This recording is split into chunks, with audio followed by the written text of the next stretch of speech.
Mula sa napakatagal na panahon, noong umiikot pa ang mundo na may napakalaking halaga ng walang anyo na mana, isang walang kaluluwang mundo na walang laman, nagpakita ang isang Diyos.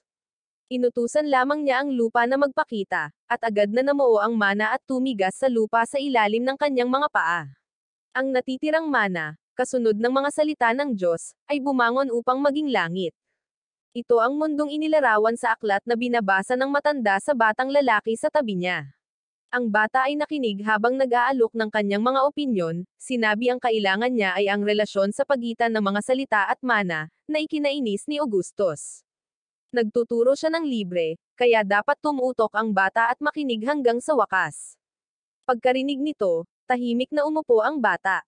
Nagpatuloy si Augustus sa pagtuturo. Matapos likhain ng Diyos ang lupa at langit, sumunod ang pagbuo ng buwan at araw, ang mga elemento mula sa apoy hanggang sa kidlat, tapos ibang mga Diyos. Siyempre, ipinanganak din ang masasamang Diyos sa tabi nila. Kaya nag-imbento ang Diyos na lumikha ng wika, isang wikang ginamit upang ilarawan ang masasamang Diyos na ito. At iyon ang pinagmulan ng mga Diyos at mga salita, ang matalik na relasyon sa pagitan nila na nagbibigay ng mga nakasulat na salita ng kanilang kapangyarihan. Nang matapos siyang magsalita, agad na nagsulat si Augustus ng isang salita sa kanyang harapan, at ang buong linya ng teksto ay nagliyab. Ito ang salitang ignis, ibig sabihin ay apoy. Sumunod ay ang salitang erase, ibig sabihin ay alisin. Kung ilalagay ang salitang ito sa una, mawawala ang apoy. Pagkatapos ng aralin kay Augustus, binisita ng bata ang templo ng mga Diyos.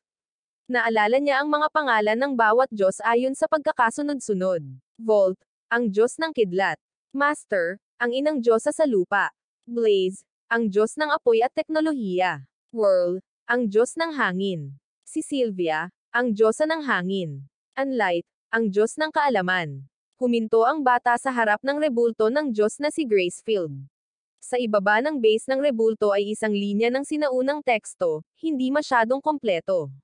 Agad na naunawaan ng maliwanag na batang lalaki na sinadya nilang isinulat ito ng hindi kumpleto upang maiwasan ang hindi sinasadyang pagpapakawala ng kapangyarihan nito. Maya-maya lang ay may lumapit na babae at tinapik siya sa balikat. Nang makitang interesado ang bata sa Diyos na ito, ipinaliwanag niya na ito ang Diyos na namamahala sa reincarnation, ang anak ng kidlat na Diyos na si Volt at ang Diyosa ng lupa na Master. Ang babae na si Marie ay lubos na iginagalang ang Diyos na Master, na nagpala sa lahat mula sa lupa hanggang sa mga tao. Sa anim na Diyos, siya ang pinakaiginagalang. Dito nagtatapos ang aralin ngayon, sabi ni Marie, iuuwi na sana si William sa hapunan nang dumating si Vlad. Kaagad, ipinakita kay William ang kanyang trepeo, isang baboy ramo na espesyal na ibinalik niya para kay William. Mabilis na inihain ang pagkain, at paulit-ulit na nagpasalamat si William kay Mr. Vlad. Napangiti na lang siya at pinaalalahanan si William na nasa hustong gulang na ang bata para manghuli, para masanay sa pagtapos ng buhay ng ibang nilalang. Ang pagbanggit nito ay medyo nalungkot si William. Nang makita ito, pinagalitan ni Marie si Vlad, sinabing masyadong maaga para sa bata na malaman ang mga bagay na iyon, at si Augustus, na nakaupo sa sulok, ay sumang-ayon. Si William ay 3 taong gulang pa lamang, ngunit nakabasa na siya ng mga libro at naaalala ang maraming bagay. Ito ang tanda ng isang henyo. Dapat ay nag-aaral siya, hindi nanghuhuli ng mga nilalang tulad ng iminungkahi ni Vlad. At kaya, nagsimulang magtalo sina Vlad at Augustus. Bagamat si Vlad ay isang kalansay na may kakaibang anyo, napakabait niya.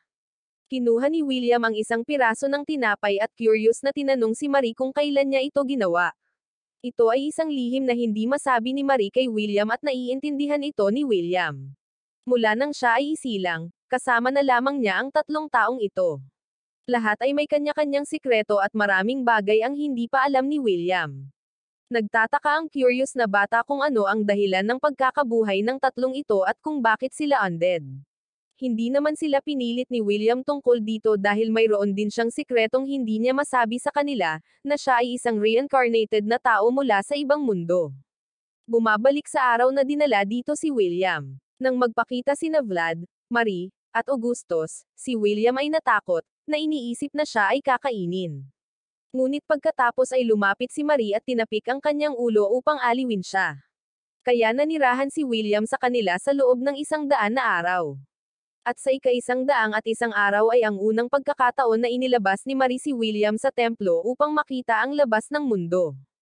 Ang una niyang naramdaman ay ang maningning na sikat ng araw, ang malalim na bughaw na kalangitan, ang amoy ng damo at mga puno. Pagtingin sa tanawing ito, agad na napaluha si William. Noong una, pagdating niya, akala niya ito ay impyerno. Ngunit sa sandaling iyon, kinumpirma ni William na hindi ito impyerno, kundi isang pagpapala. May tumulong sa kanya na magkaroon ng bagong buhay. Naikuyom ni William ang kanyang kamao sa determinasyon at sa buhay na ito, dapat siyang mamuhay ng maayos. Bumalik sa kasalukuyan, nagpatuloy ang buhay ni William gaya ng dati. Sa umaga, natuto siya ng espada kay Vlad. Sa mga hapon, nag-aral siya ng mahika kay Augustus. Kung ikukumpara sa swordsmanship, mas may talento si William sa magic. Noong minsan lang nag-lecture si Augustus kay William, kabisado na niya ito at kaya niyang ulitin ang lahat ng maayos. Ayon sa sinabi ni Augustus kay William, mahalaga ang magic, ngunit may mas mahalaga, pera. Sa pera, maaaring makuha ng isa ang lahat. Ang pag-iisip pa lang ay nanginginig na ang mga kamay at paa ni Augustus, habang ibinulalas na ang pinakamalaking pagsisisi sa kanyang buhay ay ang hindi niya mabilang ang ginto, pilak, at mga hiyas gamit ang mga kamay na ito. Sa gabi, nag-aral si William ng teorya kay Marie, na natutunan ang tungkol sa mga species ng halimaw sa ilalim ng isang immortal na Diyos. Sa aralin, nalaman ni William na sina Marie, Vlad, at Augustus ay undead na nakipagtipan sa Diyos na iyon na manatili sa mundong ito upang matupad ang kanilang mga kagustuhan. Kinaumagahan, nagpunta si William sa Pangangaso kasama si Vlad, na may hawak na maliit na ibon sa kanyang kamay. Kinailangan ni William na magsumikap na tapusin ito, pagkatapos ay tumalikod upang magreklamo kay Vlad na hindi niya gusto ang paggawa nito.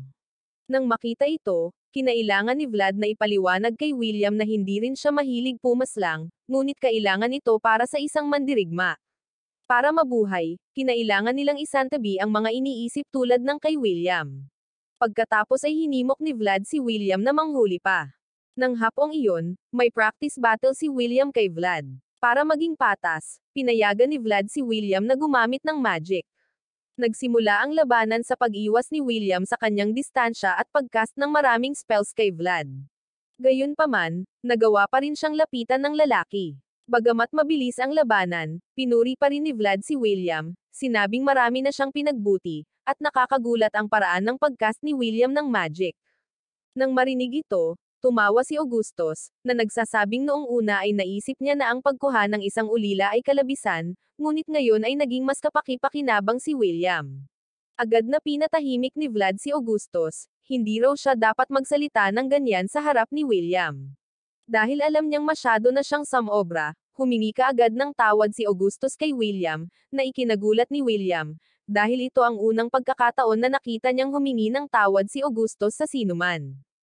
Sa pagbabalik, umaasa si Vlad na hindi isa sa puso ni William ang nangyari.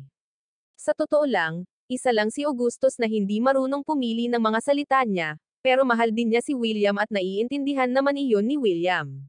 Tumalikod si Vlad at tinapik ang ulo ni William, alam niyang maraming tanong ang bata. Ngunit hindi ngayon ang oras para malaman ni William ang katotohanan. Nangako siya kay William na kapag malaki na ang katawan niya, malakas na para harapin ang katotohanan, sasabihin niya kay William ang lahat.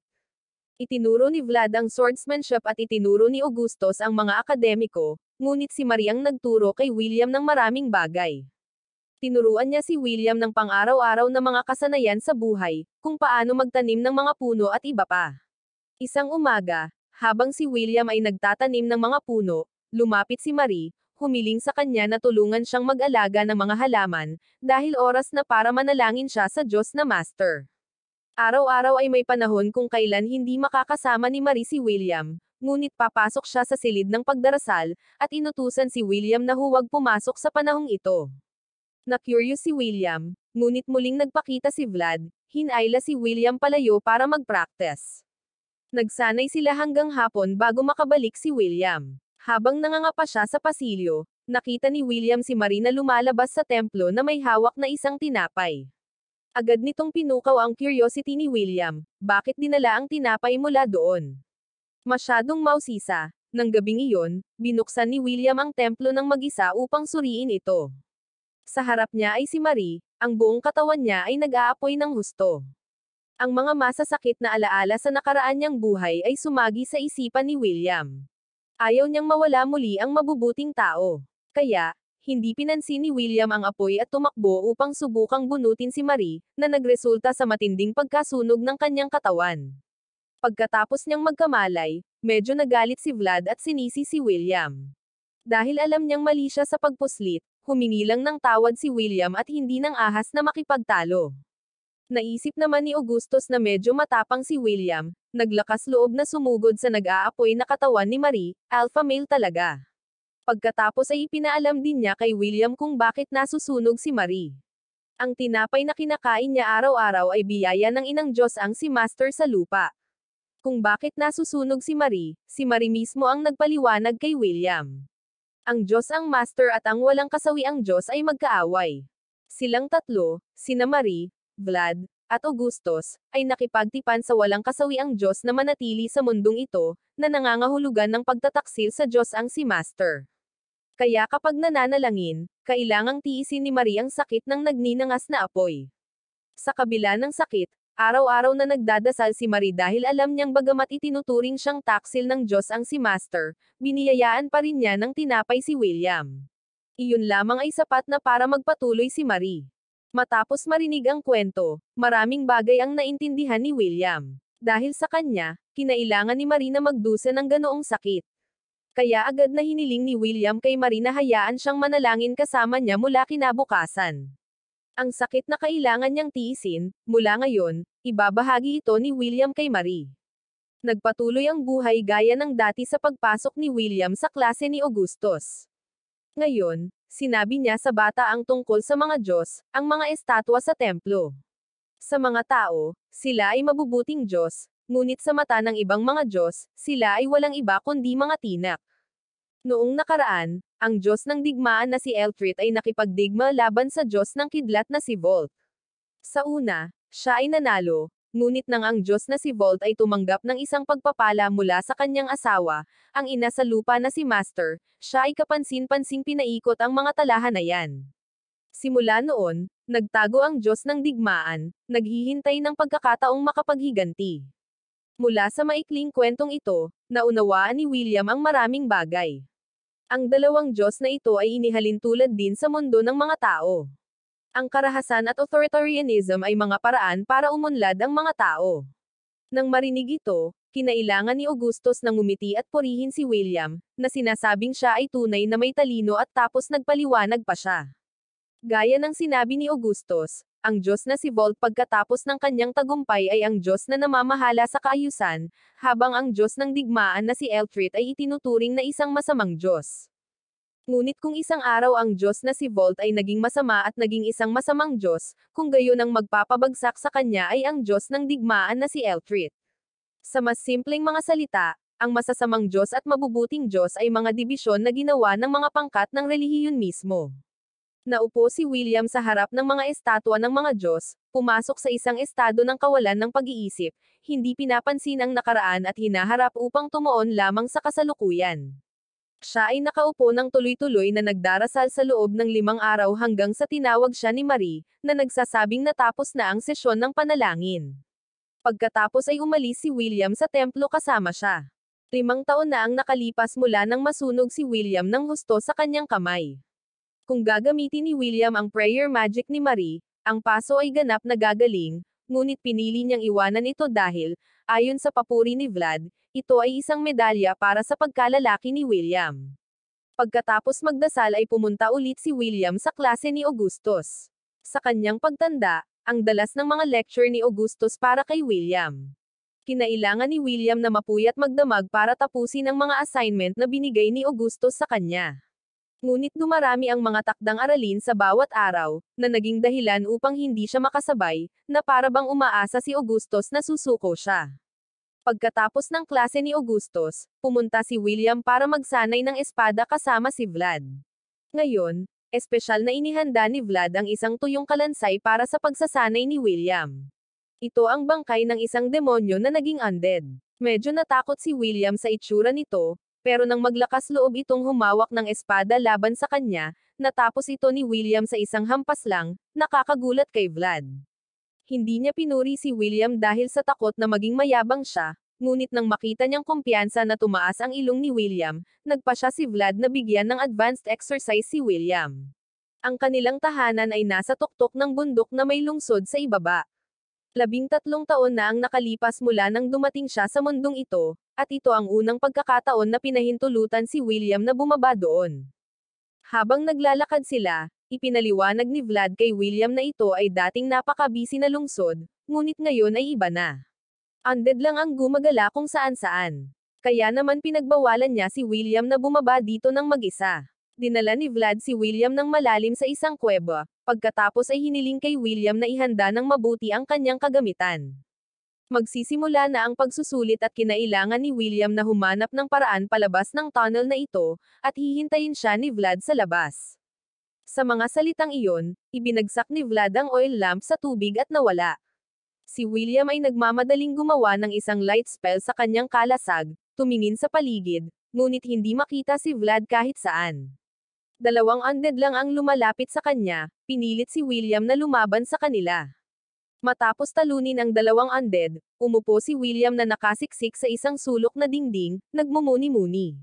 Matagal na panahon na rin mula nang maramdaman niyang muli ang pangungulila na ito, pangungulila sa nakaraan niyang buhay. Ngunit ngayon ang mga bagay ay naiiba. Mayroon siyang 3 napakahusay na guro. Sa mundong ito, 15 ang edad ng adulthood. Sa loob lamang ng 2 taon, magiging adult na si William. Naunawaan niya kung bakit naging mas mahirap ang kanilang pagsasanay. Ngunit kaya niya ito at determinado si William na dalhin ang pinakamahusay na mga resulta upang mabayaran sila. Pagkatapos magpahinga, nagpatuloy si William sa paglalakad sa lagusan. Nakakita siya doon ng undead at ayon kay Augustus, iba ang ganitong klase sa mga bago pa lang niya nakita noon. Ito ay napakahusay sa mahika, isang mapanganib na kalaban na nagpasimulang mag-alinlangan si William kung lalabanan ito or maghanap ng ibang paraan. Biglang nag-init ang determinasyon sa loob ni William. Diretso siyang lumabas para labanan ang undead at may hawak itong sibat para salakayin si William. Sa isang atake lang, napagtanto ni William na ito ay walang halaga kumpara kay Vlad. Maaari siyang ganap na manalo at tumalon si William upang iwasan ang pag-atake, pagkatapos ay diretsyong hinampas ang ulo ng undead. Ang kanyang espada ay naputol sa kalahati sa pagkakatama, ngunit ang undead ay nasawi din pagkatapos. Nagsimulang mag-alala si William, kung walang sandata, paano siya magpapatuloy ngayon? Sa puntong ito, napansin niya ang sibat na hawak ng undead. Kinuha ito ni William para tingnan at may nakitang linya ng text na nakaukit sa baras ng sibat. Ito ay isang item mula sa dwarf race, mas mahusay kaysa wala. Kinuha ni William ang sibat at nagpatuloy sa kanyang paglalakad. Habang naglalakad, tinasa niya ang lahat. Kung titingnan ang wasak at tiwangwang na lugar na ito, malamang na 10 hanggang 20 taon nang walang tao rito. Kaya saan nanggaling si William, nagtaka siya. Maya-maya lang ay umihip ang hangin mula sa likuran ni William na ikinagulat niya. Lumingon si William para tumingin at nakita si Augustus, sa pag-aakalang dumating siya para sunduin siya. Masayang tumakbo si William para magtanong tungkol sa sitwasyon. Ngunit sa ilang kadahilanan, walang sinabi si Augustus at gumawa ng isang spell upang lumikha ng isang golem upang salakayin si William, na ikinagulat niya. Pagtingin sa kanyang mga mata, kailangang pagpawisan si William dahil seryoso si Augustus. Agad na tumalikod si William gamit ang isang sibat na itinulak sa kaibuturan ng golem, na ginawang ordinaryong bato. Ngunit hindi pa tapos ang pag-atake ni Augustus. Ang mga batong nabighani ni Augustus ay inilunsad kay William, na sinundan ng maraming iba pang mga spell. Makakatakbo lang si William habang nagkakast ng mga counter-spell, ngunit ang bilis ng pagcast ni Augustus ay masyadong mabilis, mas mabilis kaysa sa bilis ng pag-dispel ni William. Nataman at nahulog si William, gumulong-gulong. Sinubukan niyang tumayo at tumakbo palayo, ngunit hindi rin iyon nagtagal. Nagtaka si William kung bakit gusto siyang tapusin ni Augustus. Hindi. Ayaw niyang masawi kaya tumalikod si William na may hawak na sibat, tumataas ang kanyang kalooban na mabuhay. Sumugod siya na may balak na tapusin si Augustus bilang kapalit. Pero sa huli, hindi pa rin magawa ni William. Nabitawan ni William ang sibat at tumigil sa pakikipaglaban dahil alam niyang nagpipigil pa si Augustus. Ginagawa niya ito para sa ilang layunin. Kung gusto niyang tapusin kaagad si William, gamit ang fire magic ni Augustus, maaari niyang ganap na masunog ang lahat, na magiging sanhi ng alinman na masuffocate si William or madudurog ng mga nahuhulog na bato sa kisame. Umiiyak na ngayon si William at itinuring niyang pamilya niya ang tatlo. Kung kailangan niyang saktan ang mga ito or masawi, mas pipiliin niya ang kasawian. Tumangala si William kay Augustus, at kahit papaano ay tumawa si Augustus, tinapik ang ulo, at pinuri si William. Natapos niya ang aralin ngayon ng napakahusay na walang dapat punahin. Pagkatapos ay inakay ni Augustus si William palabas ng lagusan. Pagkatapos ng pangyayaring ito, mas naging sigurado si William na ang sinaunang lungsod na ito at ang tatlong taong iyon ay dapat na may kaugnayan sa kanyang kapanganakan. Ang sibat na nakuha ni William mula sa undead ay pinangalanang Mon. Ang mga linya ng text na nakaukit sa blade at shaft ay magic. Ang talim ay pinahintulutan itong maglabas ng liwanag, habang ang baras ay pinahintulutan itong mag-contract at malayang lumawak. Talagang nagustuhan ni William ang sandata na ito dahil ito ang unang magic weapon na mayroon siya. Mula noon, ang dalas ng pagdadala sa kanya ni Vlad sa mga guho para sa pagsasanay ay tumaas, habang ang mga aralin ni Augustus ay bumaba, na ikinagulat ni William. Kaya binigyan siya ni Augustus ng isa pang praktikal na atas na bumaba sa mga tubo sa ilalim ng lupa at maghanap ng mga barya. Noong una, inakala ni William na ituturo sa kanya ni Augustus ang isang bagay na lubhang kawili-wili, ngunit nalaman niya na ang mga barya na ibinalik niya ay ginamit nila ni Vlad sa pag-scatter. Noong panahong iyon, kinasusuklaman ni William ang larong ito. Ngunit nang tuksuhin ni na Augustus at Vlad, tumalon si William para makipaglaro sa kanila hanggang sa madiskubre ni Marie ang tatlo at pinagalitan silang lahat. Pagkaalis ni Marie, nanatili si William kay Augustus. Sa mga nakalipas na taon, siya ay nagmamasid sa astronomy upang maglibang ng oras. Sa araw ng seremonya ng pagtanda ni William, kailangan niyang makipaglaban kay Vlad.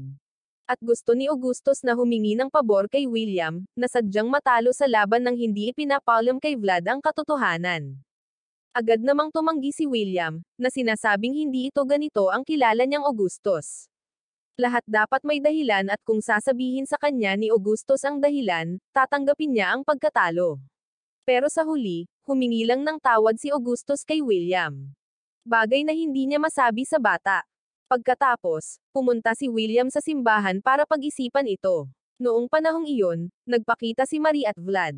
Dumating sila para marinig ang pinili ni William. Nang maganap ang seremonya ng pagdating ng adulthood, kailangang pumili ni William ng isang Diyos na sasambahin.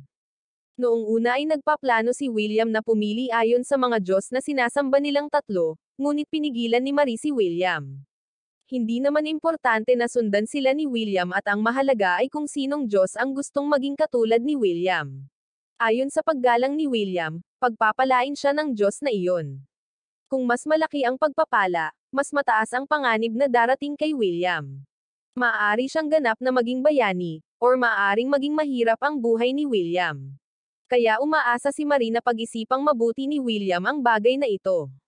Nang hapong iyon, habang nag-eensayo si William sa paalang na bar, hinanap siya ni Vlad. Akala ni William ay bibigyan niya siya ng isa pang pagsasanay sa swordsmanship, ngunit hindi, dumating si Vlad upang hanapin si William para imbitahan siyang uminom. Dahil napakabata pa ni William para uminom ng alak, naghalo si Vlad sa ilang honey water. Medyo nag-aalala si William na malaman ito ni Marie, ngunit sa lakas ng loob ni Vlad na halos lumaki na siya at kailangang masanay ng unti-unti, nagpa siya si William na uminom kasama niya. Pagkatapos ng inuman, medyo tipsy na ang dalawa kaya agad na nagsimula ng laro si Vlad para subukan ang lakas ng loob. Una ay ang tignan si Marie na nagpapalit ng damit. Gumapang sila sa pintuan ni Marie na si Vlad ang unang pilit tumingin, ngunit hindi ito nagustuhan ni William. Dumiretso siya sa kwarto ni Marie, na ikinagulat niya na sinampal siya mismo sa mukha. Maagang nagising si William kinaumagahan na may tatak ng kamay sa kanyang mukha. Ngayon na siya ay mas matanda, nakita si Marie na nagpalit ng damit ay nagpagising sa kanyang instincts. Kinailangan ni William na sumugod sa balon para labhan ang kanyang mga damit, na natuklasan ni Vlad at humagalpak ng tawa, tinutokso siya. Matapos ang paglalaba, sinimulan muli ni William ang kanyang pagsasanay sa espada. Malapit na ang kanyang coming-of-age ceremony. Kapag natapos na ang laban kay Vlad, oras na para umalis si William sa templo. Naalala ni William ang kahilingan ni Augustus at hindi niya alam kung tutulungan siya or hindi.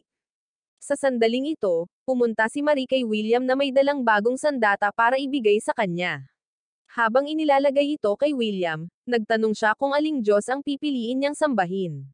Ngumiti si William pabalik kay Marie, sinabing nagawa na niya ang kanyang desisyon, mananalo siya sa laban ngayon. Matapos maisuot ang sandata, oras na para pumunta si William sa lugar ng tunggalian kasama si Vlad. Bago magsimula, ipinaliwanag muli ni Vlad ang mga patakaran kay William. Simple lang sila, lumaban hanggang mawalan ng kakayahang lumaban ang isang panig. Isinuot ni William ang kanyang helmet at nag-defensive stance. Nagsimula ang laban sa patuloy na pag-atake ni Vlad sa kanya, na pinilit na yumuko si William upang dumpensa. Walang tigil na umaatake si Vlad na parang bagyo. Alam ni William na isang hit lang ang magtatapos sa laban, kaya tumalon siya pabalik, hinagisan ng punyal si Vlad, at ginamit ang pagkakataong iyon para lapitan siya. Hindi pa rin nagtagumpay, kinailangan ni William na humanap ng ibang paraan. Masyadong malakas ang cutting force ni Vlad at direktang sumusugod na hindi nagbibigay pagkakataon, at isang paraan na lang ang natitira. Sa pagkakataong ito, nagbago ng taktika si William at diretsyong umatake sa pag-atake ni Vlad. Gamit ang kalasag sa kanyang kamay, magaling niyang pinalihis ang atake ni Vlad, pagkatapos ay ginamit ang talim ni Vlad para tumalon at itumba siya. Habang naghahanda si William na ihatid ang pangwakas na atake, hinawakan siya ni Vlad sa leeg at itinapon siya pabalik. Sa mahirap na posisyon, sinubukan pa rin ni William na maglunsad ng pag-atake. Nasa leeg na niya ang espada ni Vlad, ngunit lumingon si William. Sigurado siyang natama niya si Vlad. Sa mas maingat na pagtingin, nakita niya ang kanyang espada na tumusok sa tadyang ni Vlad. Alam niyang wala na siyang pagkakataon, at tinanggap ni William ang pagsuko. Sa puntong ito, tumakbo si Marie para pag-alitan si Vlad. Pinagbawalan niya itong gamitin ang pamamaraang iyon. Nang marinig ito, nagpanggap si Vlad na hindi siya pinansin at hindi umamin, kaya nagpaliwanag si Marie kay William. Ang teknik na ginamit lang ni Vlad ay isa na ginawa niya noong nabubuhay pa, gamit ang sarili niyang tadyang para aipin ang espada ng kalaban, pagkatapos ay ginamit ang pagkakataong iyon para maka-counterattack. Masyadong negatibo ang diskarteng ito, kaya ipinagbawal niya kay Vlad na gamitin ito. Pagkatapos ng laban, umupo si William sa kanilang dalawa. Lahat ng pwede nilang ituro, itinuro na nila kay William. Ngayon, oras na para lumabas si William ng mag-isa. Sa sandaling ito, ngumiti si William bilang pasasalamat at tinawag silang nanay at tatay, na ikinagulat ni Vlad at Marie. Pagkatapos, tumawa si Vlad, na nagsasabing wala siyang maibibigay kay William maliban sa espadang ito, na binunot niya at iniabot kay William. Magiging patunay ito ng pagiging adulto ni William. Kinuha ito ni William at hinawakan para suriin. Patuloy na pagpapaliwanag ni Vlad kay William, ang espadang ito ay tinawag na Mundane Eater, isang magic sword na niranggo sa pinakamakapangyarihan dahil ang mga karakter na nakaukit dito ay napakahirap maunawaan.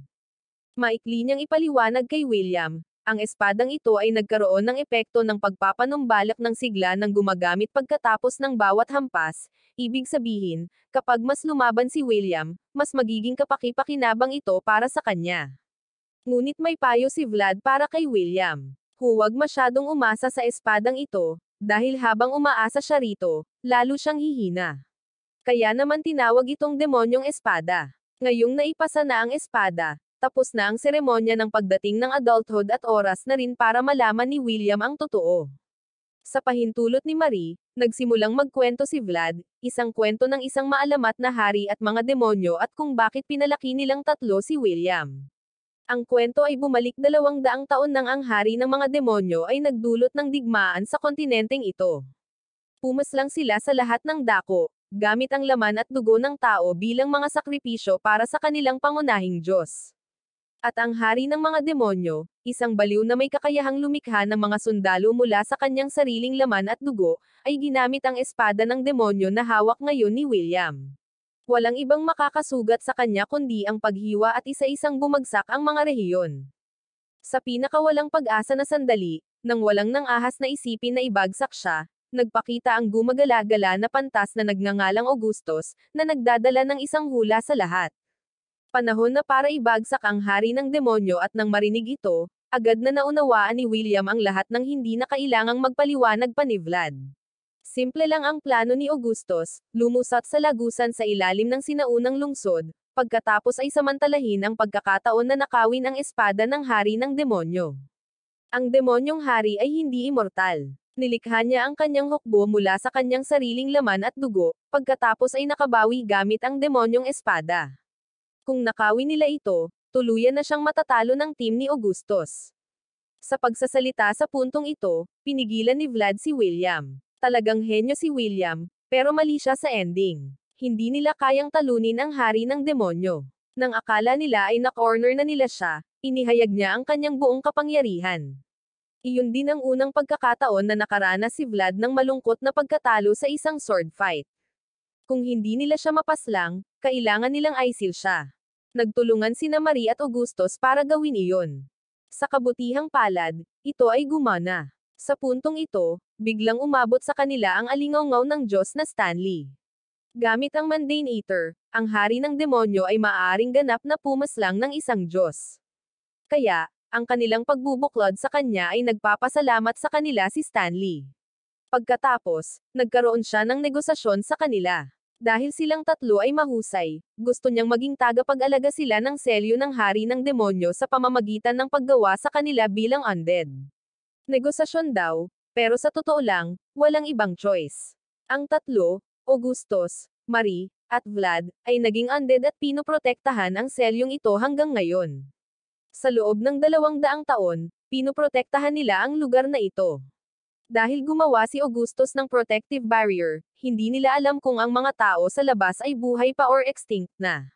Pagkatapos isang araw, dumating si William sa kanila at dinala siya ng mga demonyo. Nang makita ito, mariing tumutol si Augustus. Ngunit nagpasya pa rin sina Marie at Vlad na kunin si William at palakihin siya. Nang marinig ito, nagkaroon na ng ideya si William na suklian ang kanilang kabutihan sa pagpapalaki at pagtuturo sa kanya. Lalabas siya upang matuto ng higit pang mga bagay, maghanap ng higit pang mga kaibigan, at balang araw ay tiyak na babalik siya upang ibalik ang lungsod na ito. Sa sandaling ito, biglang tumayo si Marie at niyakap si William, sinabi ang napakalungkot na mga salita na nagpagulo kay William. Bakit parang salita ito ng paghihiwalay? Pagkatapos, biglang dumilim ang langit mula sa itaas at bumaba ang Diyos na si Stanley. Ayon sa kasunduan, si Marie at Vlad ay kukunin niya. Napaluhod si William sa ilalim ng matinding panggigipit ng Diyos at wala siyang magawa. Sa pinakakritikal na sandali, nagpakita si Augustus. Sumigaw siya kay William na mabilis na kunin sina Marie at Vlad. Mananatili siya sa likod upang takpan ang mga ito. Nagsimulang mag-enchant si Augustus ng maraming spells kay Stanley, nagde-double ng spells, pagkatapos ay triniple, pagkatapos ay quadrupling, na labis na ikinagulat ni William. Ang dami ng mana na inilabas ni Augustus ay sukdulan, higit pa kaysa noong nilabanan siya ni William, kasama ang quadrupling spell.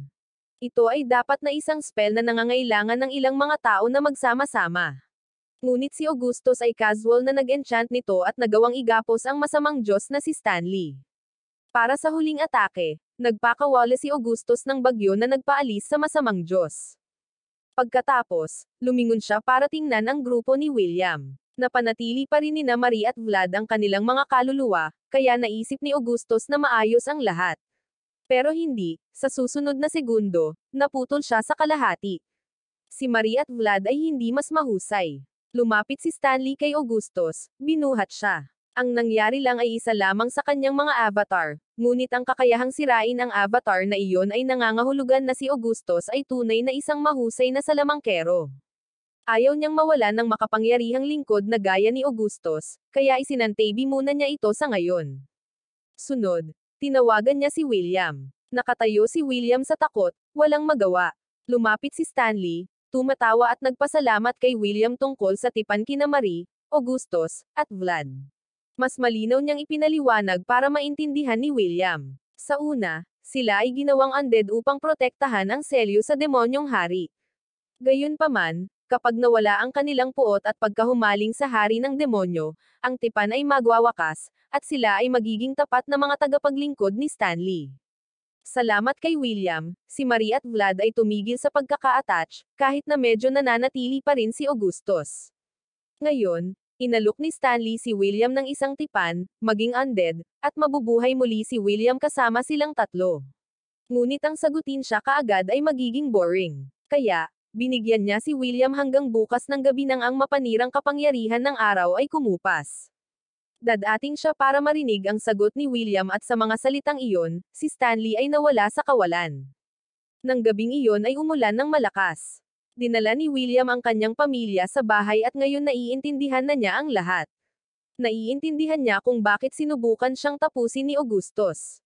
Naiintindihan niya kung bakit gusto niyang sadyang matalo si William sa tunggalian. Ang lahat ng ito ay upang mapanatili ang kanilang pagkahumaling sa hari ng demonyo, at ginawa nila ang lahat para sa kanya. Gayunpaman, si William ay namuhay ng walang pakialam sa mga problema ni Augustus, sa mga sakripisyo ni Marie at Vlad. Napaluhod si William na walang tigil sa pag-iyak. Wala siyang magawa, hindi kayang suklian ang kabaitan nila sa pagpapalaki sa kanya. Kinaumagahan, nagising si William na parang nananaginip nang makita ang tatlo sa tabi niya.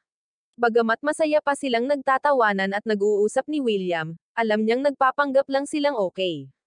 Nang makitang hinihimok ni Vlad si William na mabilis na umalis sa lugar na ito, isiniwalat ni William ang kanyang pinakamalaking sikreto sa kanila. Sinabi niya sa kanila ang tungkol sa pagpapanatili ng mga alaala mula sa kanyang nakaraang buhay, kung paano siya naging isang basura na nagdulot ng kaguluhan sa kanyang pamilya. Kahit sa buhay na ito, wala pa rin siyang magawa at nagdulot ng problema sa kanilang tatlo. Kinagat ni William ang kanyang ngipin at umiyak. Sa sandaling iyon, sinampal ni Marie si William sa mukha, pagkatapos ay inituwid siya.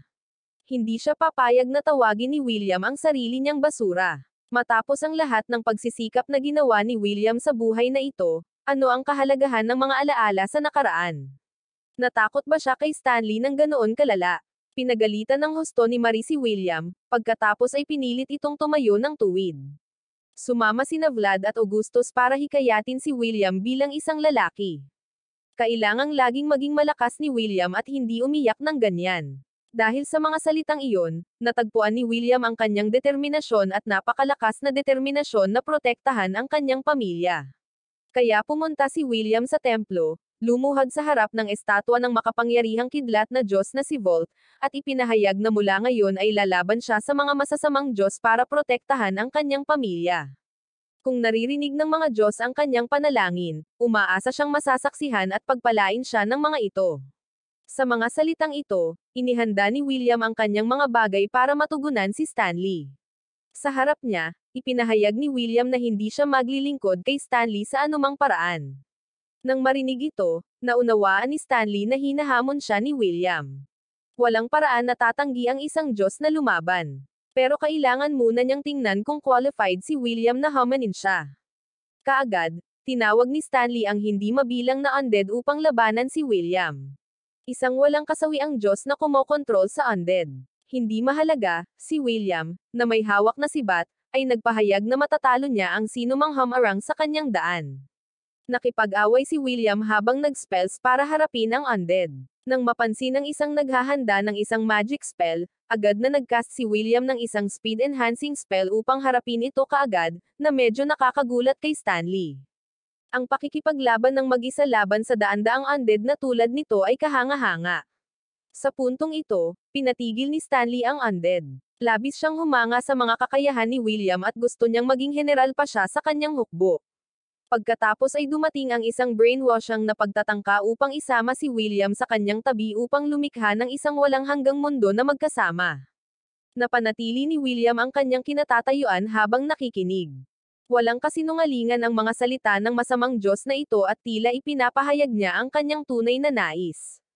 Kumuha si Stanley ng isang tasa at isang kutsilyo, hiniwa ang kanyang kamay, nagbuhos ng dugo sa tasa, at inanyayahan si William na uminom. Ang pag-inom ng kanyang dugo ay gagawing immortal si William. Ibinaba ni William ang kanyang sibat at lumapit kay Stanley. Tila tinanggap niya, ngunit hindi, binunot ni William ang kanyang espada at pinutol ang kamay ni Stanley. Sa kakayahan ng espada, ganap na makakalaban ni William ang masamang Diyos. Ngunit hanggang doon na lang iyon, at ang dugo mula sa tasa ni Stanley ay naging ahas, na bumabalot sa mga binti ni William at nagpa-atras sa kanya.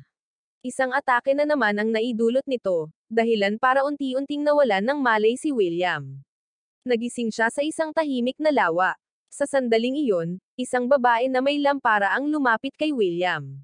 Noong una, medyo nananaginip si William, ngunit mabilis niyang naalala na ito pala ang Diyosa ng Liwanag, ang Diyosa na nagdala sa kanya sa mundong iyon. Ang Diyosa ng Liwanag ay lumapit kay William na nagtatakang nagtanong kung bakit niya tinanggihan ang alok ni Stanley. Si William ay matapat na nagbabahagi sa kanya. Sa kanyang nakaraang buhay, siya ay isang kabiguan, nabubuhay ng walang layunin, na walang pinagkaiba sa pagiging sawi. Mula nang dumating sa mundong ito, determinado na si William na mamuhay ng mabuti, masawi ng maayos. Ang buhay na walang kasawian tulad ni Stanley ay hindi naiiba sa pagbabalik sa taong siya sa kanyang nakaraang buhay. Desidido si William na mamuhay ng maayos, mamuhay kasama ang 3 taong itinuturing niyang pamilya, at masasawi kasama nila. Kaya naman tinanggihan niya ang alok ng masamang Diyos. Ang taos-pusong mga salita at determinasyon ni William ay nagpakilala sa kanya ng Diyosa ng Liwanag na si Grace. Iniabot niya ang kanyang kamay upang tulungang tumayo si William, na ipinahayag na mula ngayon ay siya na ang magiging gabay ni William, tinutulungan itong malampasan ang mga paghihirap hanggat naaalala pa rin ni William ang bigat ng mga salitang binitiwan niya. Nagising si William at agad na nag-defensive stance sa gitna ng panunuya ni Stanley. Sa sandaling ito, ipinagdasal ni William ang kanyang mga kamay sa Diyosa ng Liwanag, na nagpatalon kay Stanley. Ang pamamaraan ng pagpapala ay agad na nagliyab sa katawan ni William. Ito ang banal na apoy na tiniis nila ni Marie nang manalangin para sa tinapay. Dahil nasanay na, wala na iyon sa kanya ngayon. Pagtanggap ng basbas ni Grace, tumayo ng tuwid si William, huminga ng malalim, at ipinahayag na gugugulin niya ang kanyang buong buhay na may hawak na espada ng demonyo. Tatapusin niya ang lahat ng kasamaan upang protektahan ang mundo, at ang unang patunay ng kanyang panunumpa ay ang masamang Diyos na ito. Nang marinig ito, nagalit si Stanley. Kung si William ay nabiyayaan na ni Grace, wala na siyang halaga sa kanya. Inutusan niya ang kanyang undead na hukbo na salakayin si William. Sa isang atake lang, tuluyan nang nabura ni William ang undead, dahilan para mamatla si Stanley. Ang pamamaraan ng sulo ay naging isang pamamaraan na nagbigay ng kapayapaan sa kasawian. Ito ay eksaktong salungat sa kanyang mga kakayahan at ngayong wala na ang kanyang undead na hukbo, si Stanley na lang ang natitira. Gumamit si William ng acceleration para sumugod at atakehin si Stanley. Pagkatapos ng isang malakas na hampas, hindi niya ito makita kahit saan. Napakaingat pa rin ni William, lumilinggo-linggo sa paligid dahil sa takot sa isang palihim na pag-atake. Sa puntong ito, nagpakita ang Diyosa na si Grace at tinapik si William sa balikat. Ito ay isang gabay at sinubukan ni William na kumalma at alalahanin, pagkatapos ay biglang natanto na siya ay napakalayo mula sa templo. Si William ay takot na bumilis at tumakbo pabalik ng mabilis hanggat kaya niya, dahil sa simula pa lang ang pinupuntirya ni Stanley ay ang buhay ni Vlad at Marie, hindi sa kanya. Sa puntong ito, wala nang pakialam si William kay Stanley. Ang mahalaga ay protektahan si Marie at Vlad. Ang masamang Diyos ay isang immortal na Diyos. Sa sandaling malaman niya na si William ay biniyayaan ng Diyosa ng Liwanag, naisip niya na maaaring maibalik ni William si Marie at Vlad sa cycle ng reincarnation. Kaya, sinadya niyang iligaw si William at tinungo ang templo. Sumugod si William sa templo. Sa harapan niya ay si Augustus, na nakabitin sa taas habang si Stanley ay nakatayo na sa harap mismo ni Marie at Vlad. Ginamit na ni William ang lahat ng kanyang lakas para sumugod, ngunit alam niyang huli na ang lahat. Kahit na may hiniram na kapangyarihan mula sa banal, hindi pa rin niya nailigtas ang mga ito. Akmang hahawakan na sila ng kamay ni Stanley, biglang nagpakita ang isang kislap ng liwanag, na nagpakalat sa kanyang kamay. Ito ay ang master na Diyosa. Siya ay nagpakita upang iligtas si Marie at Vlad. Matapos ngumiti kay Marie, nawala siya. Tumingin si Marie at napaluha, at naintindihan din ni William ang issue. Sa simula pa lang, hindi kailanman sinisi ng master na Diyosa si Marie, at hindi rin niya inalis ang kanyang pagpapala.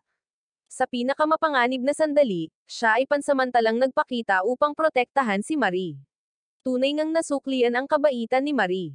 Salamat sa Goddess Master na tumulong na harangan si Stanley saglit, ito ang pagkakataon ni William.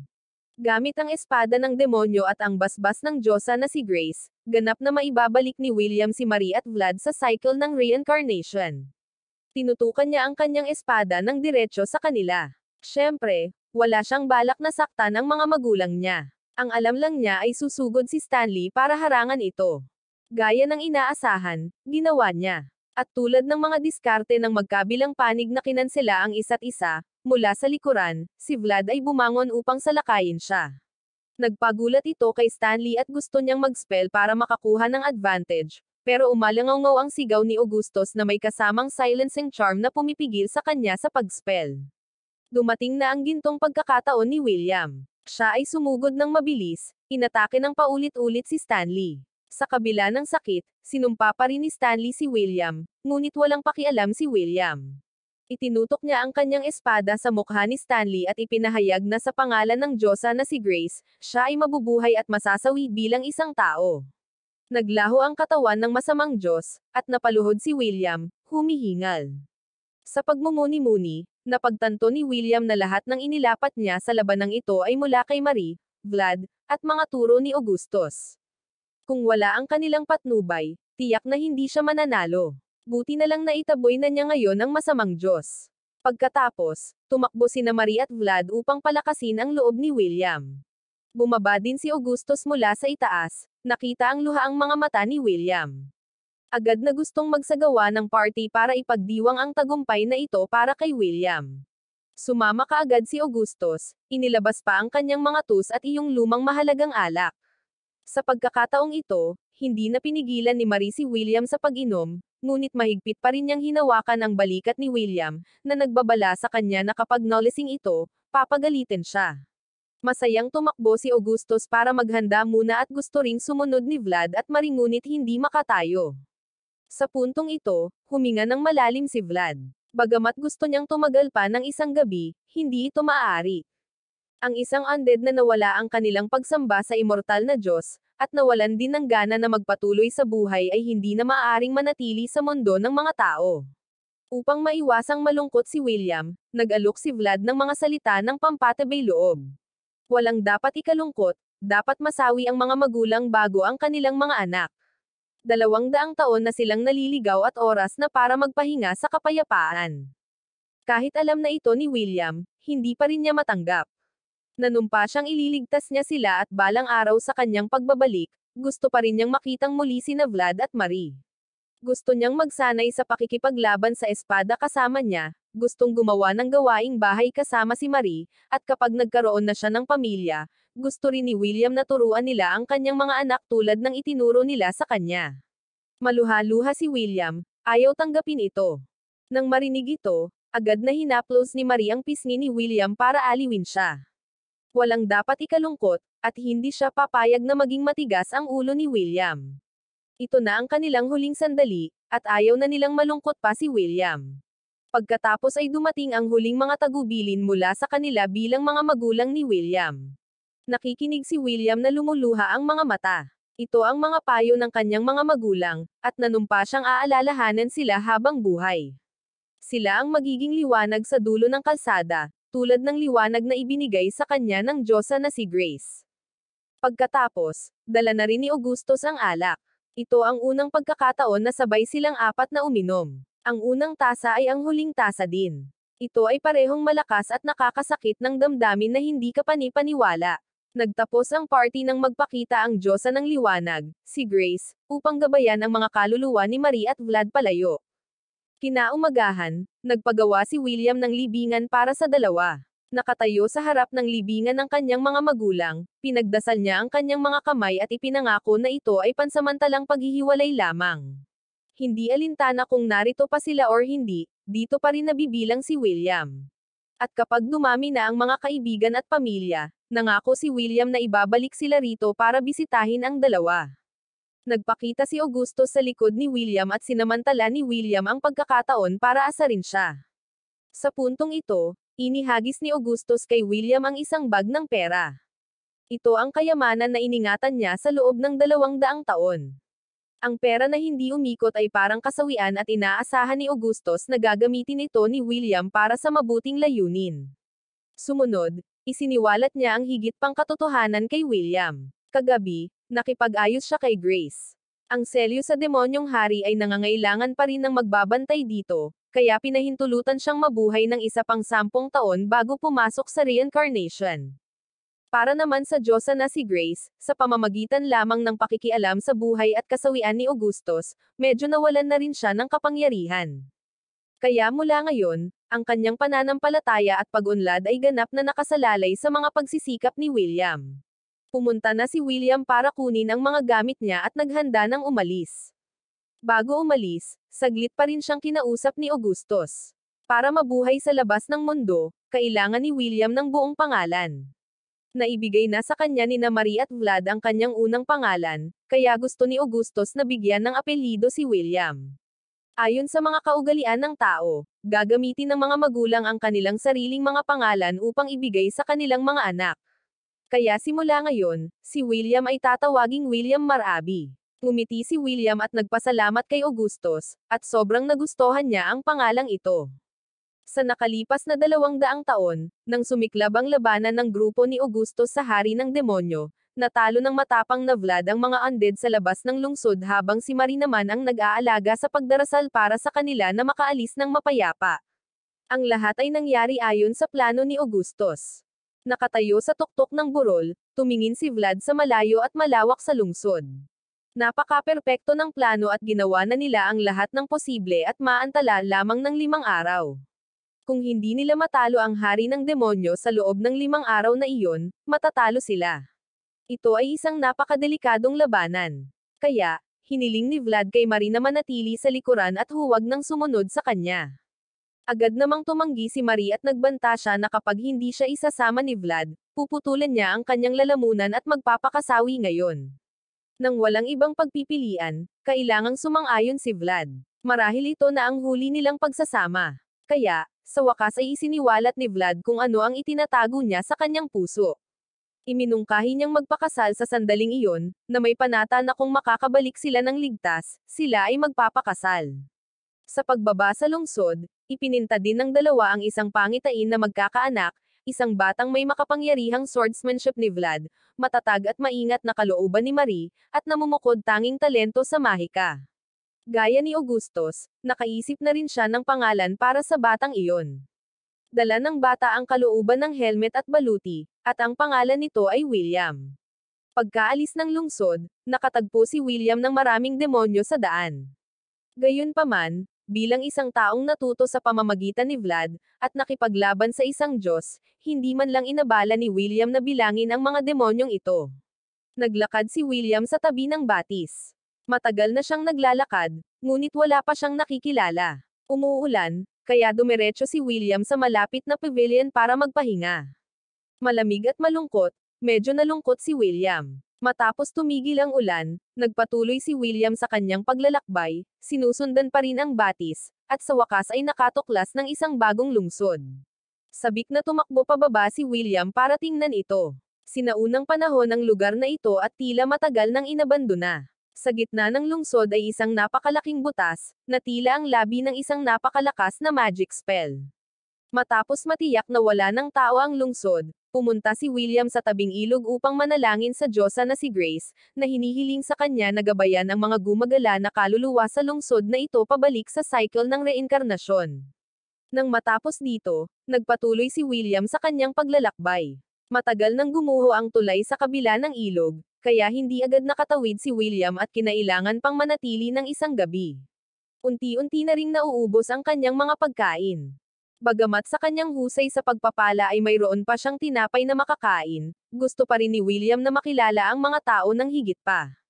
Kinaumagahan, sinundan pa rin ni William ang ilog na may paniniwalang sa kalaunan ay makikilala niya ang mga tao. Maya-maya lang, may kaluskos sa mga palumpong. Demonyo ba iyon at nagmamadaling inilabas ni William ang kanyang sibat para sa pagtatanggol. Mula sa loob ay dumating ang isang baboy ramo na umaakay patungo sa kanya. Nagulat si William at isang beses itong inatake sa katawan. Habang naghahanda si William na ihatid ang huling atake sa baboy ramo, may nakita siyang tao sa likuran niya. Lumingon siya para tingnan at nakita niyang may nakatutok sa kanya ng bow at pana. Kung tutuusin ang palasong nakaimbed sa katawan ng baboy ramo at ang palaso na hawak ng taong ito, tila sila ay galing sa iisang pinanggalingan. Sa sobrang kahirapan, sa wakas ay nakilala na ni William ang isang tao. Ayaw niyang gawing away ang una nilang pagkikita. Kaya, nagsimula na siyang mag-isip sa kanyang utak, nag-iisip kung ano ang gagawin ngayon, kung paano kumilos para hindi muna siya atakihin ng ibang tao. Pinagmasdan ng mabuti ni William ang taong nasa bato. Mula sa mga simbolo sa kanyang damit, nahulaan na ni William ang kanyang pagkakakilanlan. Kaya, sinimulan ni William ang isang pakikipag-usap sa kanya sa wikang Elven. Salamat dito, ibinaba ng tao ang kanyang pana at tumugon kay William. Ipinaalam niya kay William na ang baboy ramo sa likod niya ay kanyang biktima, at nakialam si William sa kanyang pangangaso, gustong humingi ng paumanhin ni William, ngunit mabilis niyang tinakpan ang kanyang bibig. Ito ay isang ugali mula sa kanyang nakaraang buhay at hindi siya masyadong sunod sonyerin ng ganoon. Kaya, ngumiti si William sa lalaki, na ikinatuwiran na dahil naihatid na niya ang pangwakas na atake sa baboy ramo, gusto niya ng bahagi ng pabuya nito. Dahil napakaayos magsalita ni William, pumayag naman ang isa. Pinaghati-hati nila at iluluto ang baboy ramo, na ipinamahagi ng pantay-pantay ang ulo, hita, braso, at binti. Gayunpaman, kinailangang kainin kaagad ang mga laman loob ng baboy ramo kaya't nag-outdoor barbecue ang dalawa. Habang nagpunta ang lalaki para kumuha ng panggatong, gumamit si William ng mahika para sindihan ang apoy. Sa ngayon, ayaw pa niyang malaman ng iba na maaari siyang gumamit ng magic. Bago kumain, hindi nakalimutan ni William na magdasal para sa basbas ng mga Diyos. Siya ay nagdasal ng labis na ang isa pang lalaki ay napangiti at napabulalas na si William ay talagang isang kakaibang debotong tao. Sa pagtatapos ng pagkain, bago umalis ang lalaki, tinanong siya ni William ng direksyon. Ayon sa sinabi niya kay William, ang lugar na kanilang kinatatayuan ay ang Beast Forest, na siyang hangganan na ng sangkatauhan. Sa pagtingin sa kakaibang pananamit at pag-uugali ni William, nahulaan ng lalaki na siya ay isang explorer. Tinanggap na lang ito para matapos na. Kaya, ipinakita ng lalaki kay William ang landas sa tabi ng ilog. Kung maglalakad pa siya ng 2 araw, mararating ni William ang isang maliit na nayon. Sa puntong ito, curious na hiningi ni William ang pahintulot ng lalaki na bisitahin ang kanyang nayon. Hindi siya comfortable sa tanong na ito, at mariin niyang tinanggihan si William na sumama sa kanya or makipag-usap pa sa kanya. Pinagmasdan ni William ang lalaki habang papalayo, saka sinigaw ang sariling pangalan at mariing tumugon din ang lalaki kay William. Nang gabing iyon, nagkampo si William sa tabi ng batis, iniisip pa rin ang lalaking ito sa pag-iisip. Napakahaba ng buhay ng mga elves, kaya malamang na mas matanda siya kay William. Pero napakasaya pa rin ni William na nakausap siya, at pagkatapos kumain ay humiga na si William. Napunta siya sa isang panaginip at pagkatapos ay biglang nagising nang makita niya ang isang prophecia mula kay Grace para sa kanya, na nagsasabi na ang nayon ni Menel ay dinadala sa isang uri ng digmaan. Nagmamadaling kinuha ni William ang kanyang mga gamit at sumunod. Gamit ang magic ng paghahanap ng landas, mabilis na natagpuan ni William ang nayon mula sa kanyang panaginip. Tila hindi pa inaatake ang lugar na ito dahil may 2 sundalo pa na nagpapatrol. Tatakbo na sana si William para magpakilala sa kanila nang biglang may nakita siyang panganib. Sumugod si William, gamit ang kanyang kalasag upang harangan ang isang palaso para sa 2 sundalo. Laking gulat niya nang mapagtanto na ang pana na katatapos lang ipinutok ay kapareho ng mga pana na ginamit ni Menel. Ngayon lang nakita ni William kung gaano siya kawalang muwang. Si Menel ay hindi biktima, ngunit ang may kagagawan ng pagpaslang na ito. Mula sa rooftop, inilabas ni Menel ang kanyang pana at inatake si William, na nakataas pa rin ang kanyang kalasag upang protektahan ang 2 sundalo. Sa sandaling itinaas ng 2 sundalo ang alarma, tumakas ang grupo ni Menel. Siyempre, hindi papayag si William na makatakas sila ng ganoon kadali. Binilisan niya ang katawan para humabol at humarang sa dinadaanan ni Menel. Nang makita si William, gumamit si Menel ng mahika upang magdulot ng lindol sa ilalim ng mga paa ni William. Agad na tumugon si William ng isang malakas na pagtapak sa lupa, na pinawi ang mahika ni Menel, na labis na ikinagulat niya. Nagpatuloy si Menel sa paggamit ng fire magic para salakayin si William. Ngunit tinamaan ni William ang kanyang mahika gamit ang isang atake ng espada. Ngayon ay pawis na pawis si Menel, huli na para tumakas. Sumugod si William, itinusok ang baras ng kanyang sibat sa tiyan ni Menel, nawalan siya ng malay, pagkatapos ay ginamit ang kanyang binding skill upang itali silang lahat.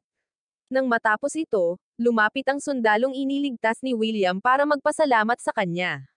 Ipinakilala niya ang kanyang sarili bilang Johnny, pagkatapos ay ipinaliwanag ang lahat ng nangyayari dito. Ang lugar na ito ay ang Beast Forest sa ilalim ng mayamang kaharian, isang magulong lugar na hindi pinag-abala ng kaharian. Sumunod ay tungkol sa grupong umatake na pinamumunuan ni Menel. Nakilala agad siya ni Johnny dahil kilalang mangangaso si Menel na nakatira sa kalapit na nayon. Dati, napakapayapa nilang namuhay. Hindi maintindihan ni Johnny kung bakit bigla silang inatake. Sa puntong ito, nagpakita ang punong barangay na si Tommy upang pasalamatan si William sa kanyang tulong. Pinatahimik muna niya ang mga taga-nayon, pagkatapos ay gusto niyang gisingin ang mga umaatake upang tanungin sila tungkol sa nangyari bago magpasya kung paano sila haharapin. Pagkatapos ng interogasyon, nalaman ng lahat na ang nayon ni Menel ay sinalakay ng mga demonyo. Ang lugar na ngayon ay kaguluhan na lamang at ang mga bahay ay nawasak at walang natitira pang pagkain. Iyon ang dahilan kung bakit iminungkahi ni Menel ang pagsalakay. Kinuha niya ang lahat ng responsibilidad sa kanyang sarili, na hinihiling kay Tommy na iligtas ang kanyang mga kasama. Siyempre, hindi mapapatawad ang pagnanakaw na ito. Bagamat nakikiramay si Tommy, kailangan pa rin niyang tapusin ang mga ito. Tahimik na nakatayo si William sa isang sulok, nagmamasid. Para sa mga taong walang direksyon, kung sila ay papalayain, babalik na lang sila sa pagnanakaw. Ang pagpaparusa sa kanila ay isang makatwirang pagpipilian. Gayunpaman, tinuruan siya ng ina ni William na si Marie na mahalin ang mga nagdurusa, at tinuruan din siya ng kanyang ama na si Vlad na sumulong ng walang takot.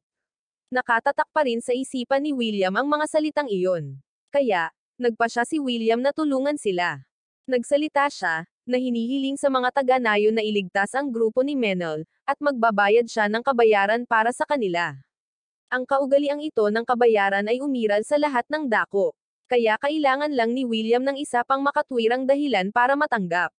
Itinuro ni William si Menel, ipinaalam sa lahat na ang kanyang mga magulang ay sinaktan din ng mga demonyo, at siya ay sumumpa na tatapusin ang lahat ng mga demonyo.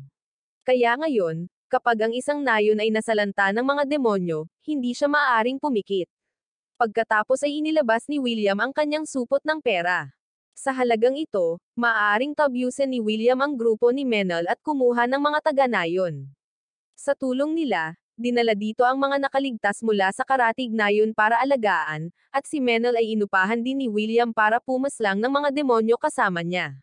Bagamat hindi niya ito nagustuhan dahil kailangan niya ng pera, kailangang tulungan ni Menel si William. Sabay silang dalawa na pumasok sa gubat. Nang tanungin ni Menel ang tungkol sa plano, mahinahong sumagot si William na wala talagang plano, ang oras ay ginto. Susugurin na lang nila ng diretso ang mukha ng demonyo nang hindi na kailangang mag-overthink. Naglibot sina William at Menel sa kagubatan. Sa husay ni Menel, madali niyang nahanapan si William ng isang lubhang ligtas na lugar upang magpalipis ng gabi. Habang naghahaponan, muling pinaalalahanan ni Menel si William na responsibilidad lang niyang gabayan si William sa nayon, hindi ang pakikipag-away sa tabi niya. Nang marinig ito, ngumiti pa rin si William, at sinabing ayos lang dahil kaya niyang gawin ito ng mag-isa. Pagkatapos kumain, humiga si Menel at natulog. Sa kabila ng pagsisikap ni William na ipagpatuloy ang usapan, nanatiling malamig si Menel at hindi tumugon kay William. Kinaumagahan, nagpatuloy sina William at Menel sa kanilang paglalakbay. Dumaan sila sa ilang guho nang sabihin ni Menel kay William na manatili sa likuran. Nasa unahan lang ang nayon, kaya nagpa siya siyang mag-scout ng kaunti. Hindi nagtagal, bumalik si Menel na may dalang maraming impormasyon. Tila ang mga demonyo ay may isang uri ng ritual. Agad na gumuhit si Menel ng mapa sa lupa para tulungan si William na mas maunawaan ang sitwasyon. Sa gitna ng nayon ay isang simbahan na may isang magic circle na nakaguhit sa paligid nito. Ang mga demonyo ay malamang na nagsasagawa ng isang ritual sa loob. Sa labas, may dalawang kapitan ng demonyo na nagbabantay, at sa loob ay isang beast. Sa paglalarawan pa lang, mahuhulaan na agad ni William kung anong species ang kinabibilangan nila. Kung ang mga nilalang na ito lang, buo ang tiwala ni William na kaya niyang talunin ang mga ito. Kaya, umalis siya upang iligtas ang nayon. Ang mga demonyong nagdarasal ay agad na tumanggap ng sibat sa kanilang tagiliran. Nang makita ito, ang halimaw ay nagmamadaling salakayin si William, na nag-enchant ng isang spiderweb spell upang itali ito muna. Pagkatapos, hinaharap niya ang natitirang kapitan ng demonyo. Tumalikod si William at gumamit ng malagkit na spell para itumba ang paparating na reinforcements, pagkatapos ay nakipag-away sa halimaw. Si William ay mas mataas pa rin sa antas ng halimaw. Siya ay sumugod at inatake ito sa lalamunan, pagkatapos ay sinundan ng isang mapanirang magic spell, ipinadala ang halimaw diretsyo sa counting board. Nang malapit na niyang tapusin ang mga natitira sa pinto, bigla silang natamba. Si Menel ang umatake sa kanila sa kabila ng pagsasabing hindi siya sasali sa laban. Nagawa niyang kumilos pagkatapos ng lahat. Lumapit si Menel na may kainahinalang ekspresyon kay William. Paano magiging ganito kalakas si William? Ngumiti lang si William at gumawa ng nakakalokong dahilan, pagkatapos ay hinimok si Menel na tingnan ang nayon, umaasang may mga nakaligtas pa. Sa puntong ito, tumakbo si William sa mga kalapit na bangkay. Pinagdasal niya ang kanyang mga kamay para makaalis sila ng mapayapa. Pagkatapos ay nagpatrolya sina William at Menel sa paligid ng nayon. Nang akala nila ay wala ng buhay, isang boses ang tumawag kay Menel. Mula sa mga guho, gumapang palabas ang isang taong lubhang nasunog, nakangiti kay Menel. Nang dumating ang mga demonyo sa nayon, sinubukan niyang magtago. Bagamat malubha ang sunog, nanatili siyang malakas, hindi umimik dahil naniniwala siyang babalik si Menel para iligtas siya. Ngayong nakabalik na nga si Menel, napakasaya niya. Inabot ng dalaga, gustong hawakan ni Menel ang kanyang kamay, ngunit si Menel ay nakatayo lamang na naninigas. Kaya binuhat ni William ang dalaga, tinapik ang kanyang ulo, at pinalakas ang loob niya, sinabing napakatapang niya. Nang ipaalala ni William, sa wakas ay nakabawi si Menel at hinawakan ang kamay nito para aliwin siya. Dahil sa sobrang pagkasunog niya para maligtas, nanalangin si William sa Diyosa na si Grace na hayaan siyang masawi ng mapayapa. Matapos ipadala ang dalaga sa langit, humingi ng tawad si Menel kay William. Noong una, akala niya ay isa lamang mayamang youngster si William, na nagyayabang na siya ay pinagpala ng mga Diyos, ngunit ngayon ay nakita ni Menel na siya ay mali. Tunay na mabait na tao si William. Pagkatapos, hindi na nagdalawang isip si Menel. Hinawakan nila ni William ang mga kamay ng nasawi, na ginagabayan sila sa cycle ng reincarnation. Nang maisip ni William na tapos na sila, gusto ni Menel na pumunta sa isa pang lugar. Dinala niya si William sa pintuan ng isang bahay. Huminga ng malalim si Menel at tinawag ng malakas si Mrs. Maple. Mula sa loob, masayang lumabas si Mrs. Maple para batiin si Menel. Medyo nagulat si William na isa siyang multo na kasing level ni Augustus. Kung talagang kailangan nilang mag-away, medyo tense. Nang makitang nag-iingat si William sa kanya, nilapitan siya ni Maple upang bigyan ng katiyakan. Napakalinaw at hindi pa rin apektado ang kanyang isip, kaya hindi na kailangang mag-alala ni William. Pagkatapos ay ipinakilala ni Menel si William sa kanya. Sa husay ni William, naniniwala si Menel na magagabayan niya si Mrs. Maple sa cycle ng reincarnation, kaya nagpasya siyang dalhin si William dito. Inako ni Menel ang responsibilidad sa paghawak sa iba, ngunit si Mrs. Maple ay kailangang bumalik kaagad sa cycle ng reincarnation. Pagkarinig nito, lumapit si Maple kay Menel. Ang mga salitang ito mula kay Menel, masasabi niyang mga kasinungalingan ang mga iyon sa pamamagitan lamang ng pakikinig. Palaging nagkukunwaring malamig ang bibig nito, ngunit alam niyang hindi ganoong klaseng tao si Menel, at hindi ito bagay sa kanya na magnakaw. Ang mga salitang ito mula sa kanya ay nagpasabog kay Menel.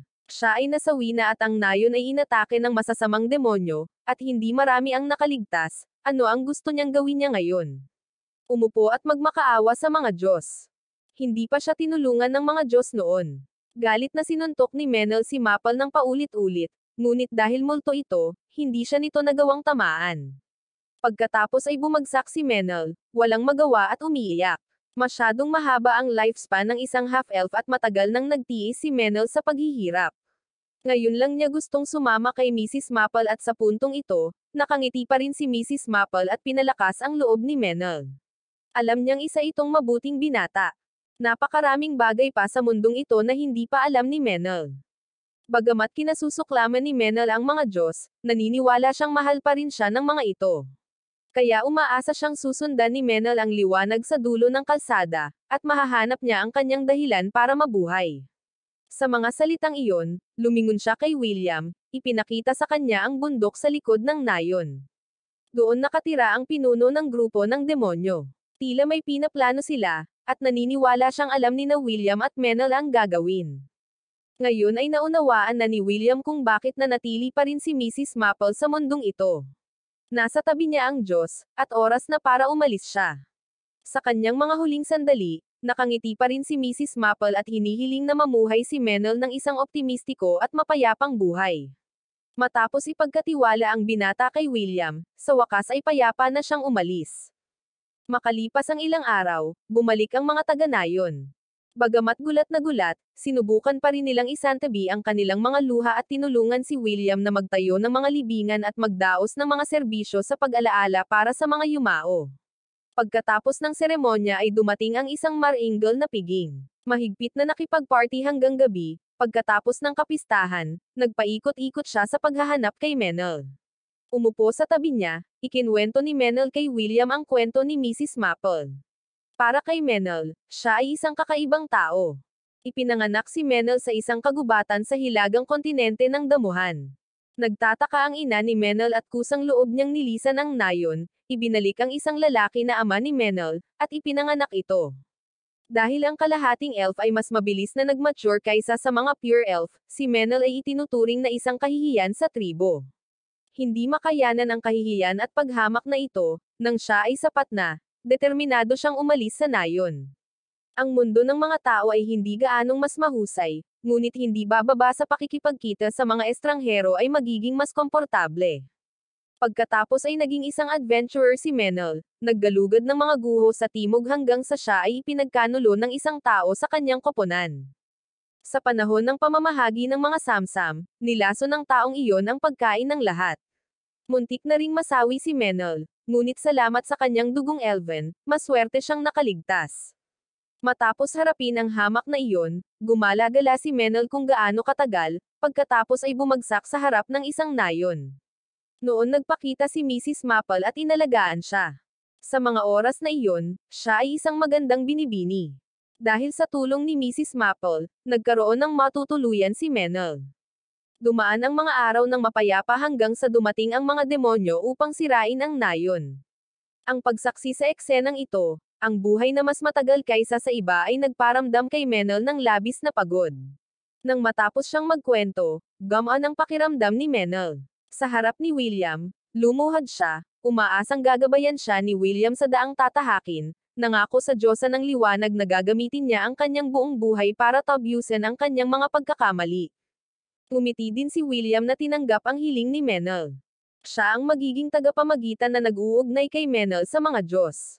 Kahit na maraming nangyari, ngayon ay naunawaan na ni Menel. Kasunod ng kagustuhan ng kagalang-galang na Mrs. Maple, patuloy siyang mamumuhay ng maligaya. Pagkatapos, bumalik sina William at Menel sa nayon upang ipagpatuloy ang kapistahan. Nakaakbay sa balikat ni Menel habang umiinom, naalala ni William ang kanyang mga magulang at buong pagmamalaking sinabi sa kanila na ito ang unang kaibigan sa kanyang buhay. Ang mga pagsisikap na muling itayo ang nayon ay nagsimulang harapin ang mga paghihirap. Ang mga alagang hayop ay ganap na napaslang, at walang mga kagamitan sa pagsasaka ang naiwan. Sa rate na ito, ang mga magsasaka ay kailangang isaalang-alang ang pagpunta sa white sales upang bumili ng higit pang mga bagay, ngunit tila wala silang sapat na pera. Tumayo si William sa gilid, nakikinig ng may pagtataka, hindi alam kung ano ang white sales na pinag-uusapan nila. Kung maaari, gusto niyang malaman pa ang kasaysayan nito. Nakinig si Menel at naging blanko ang mukha niya, gaano ba karural si William na hindi alam ang lugar na iyon. Pagkatapos ay nagpaliwanag ng maigi si Menel sa kanya. Ang lugar na kanilang kinatatayuan ay nasa hangganang timog. 200 taon na ang nakalilipas, ang lugar na ito ay inatake ng masasamang demonyo. Bagamat sinubukan ng mga bayani ang kanilang makakaya upang sirain ang hari ng demonyo, kailangan pa ring lumikas ng mga tao mula sa lugar na ito. Pumunta sila sa Hilaga at itinatag ang Fertile Empire doon. Ang White Sails ang sentro ng paninirahan ng mga taong ito. Ayon sa alam ni Menel, ang katimugang kontinente noon ay labis na sumasamba sa Diyosa na si Grace. Ngunit pagkatapos ng malaking pandarayuhan na ito, ang kanilang pananampalataya ay nabawasan ng husto. Naiintindihan niyon, sa mga bahay na nawasak at mga demonyo sa lahat ng dako, sino pa ba ang may malasakit sa mga Diyos? Bilang isang misyonero, ang misyon ni William ay ibalik ang kanilang pananampalataya. Ngunit iyon ay isang bagay sa hinaharap at sinabing itigil na natin itong nakaraang kwento dito. Sa ngayon, kailangan muna nilang ibalik ang baryong ito. Tungkol sa pera, inimbitahan ni William si Menel na tuklasin ang mga guho kasama niya. Ang pera ay hahatiin ng pantay sa dalawa. Sa husay ni William sa paghahanap ng mga guho, napakabilis nilang nakaipon ng sapat na pera upang muling itayo ang nayon. Masaya silang pauwi nang biglang may narinig silang sumigaw para humingi ng tulong. Dalawang tao ang hinahabol ng isang higanteng unggoy. Upang hindi nakawin ng higanteng unggoy ang mga gamit ng binata, binato ng dalaga ang atensyon nito. Galit na bumaling ang unggoy upang salakayin ang dalaga, ngunit napapanahong dumating si William sa harap nito. Minsan ay itinuro sa kanya ni Vlad na kapag kaharap ang mga ligaw na hayop, ang pagtakas or pagtalikod ay tiyak na haantong sa pagkatalo. Kaya nakatitig lang si William sa higanteng unggoy, at binalik nito ang tingin kay William. Maya-maya, tuluyang umalis ang higanteng unggoy. Nakahinga rin ng maluwag si William nang hindi na niya ito kailangang labanan. Lumingon siya para tingnan kung ayos lang ang dalaga. Sa sandaling ito, nagningning ang kanyang mga mata. Nakaharap ang higanteng unggoy sa pamamagitan lamang ng kanyang tingin, tiyak na isang explorer si William. Masayang nagpakilala ang dalaga, at ang lalaking katabi niya. Siya si Bea, isang wandering singer at ang lalaki ay si Tony, isang palaboy na mangangalakal na ang guild ay nalugi. Masayang nagpakilala rin si William sa kanila. Siya ay isang banal na sugo na naglilingkod sa Diyosa na si Grace. May ibinunyag si William tungkol sa kanyang sarili na lalong nagpa-excite sa dalagang si Bea. Ang katimugang kontinente ay isang lugar ng pagsamba, ngunit ito ang unang pagkakataon na nakakita siya ng isang banal na mensahero na tulad nito. Pagkatapos ay tinanong ni Menel si Tony kung bakit sila nag-iisa sa gubat na ito. Nang marinig ito, agad na nagpaliwanag si Tony. Sa kasalukuyan, sila ay bumabalik sa White Sails City. Dahil naglalakbay sila sa Beast Forest, nakakuha sila ng ilang mga gwardya. Gayunpaman, nang makakita ng mga halimaw ang mga gwardya na iyon, agad silang tumakbo, kaya naman ngayon lang sila nahulog sa ganoong sitwasyon. Narinig ito ni Menel at agad na humagalpak ng tawa, pagkatapos ay lumingon upang bahagyang ipaalala kay William na ito ay isang bagay na negosyo na hindi dapat pakialaman. Pagkatapos ay nag-alok si Menel na dalhin sina Tony at Bea sa White Sails para sa isang pabor mula sa kanila. Ang pabor na kailangan ni Menel ay napakasimple, gusto lang niyang bumili ng baka at kabayo mula sa lungsod. Kaya agad namang pumayag si Tony. Sa ginawang desisyon, umalis ang grupo na pinona sila ni Menel sa kanyang bayan. Ang batang babae na si Bea ay masigasig, nakatayo saan man siya pumunta upang salubungin ang bagong bayang ito. Nagpatugtog siya ng isang piraso ng musika.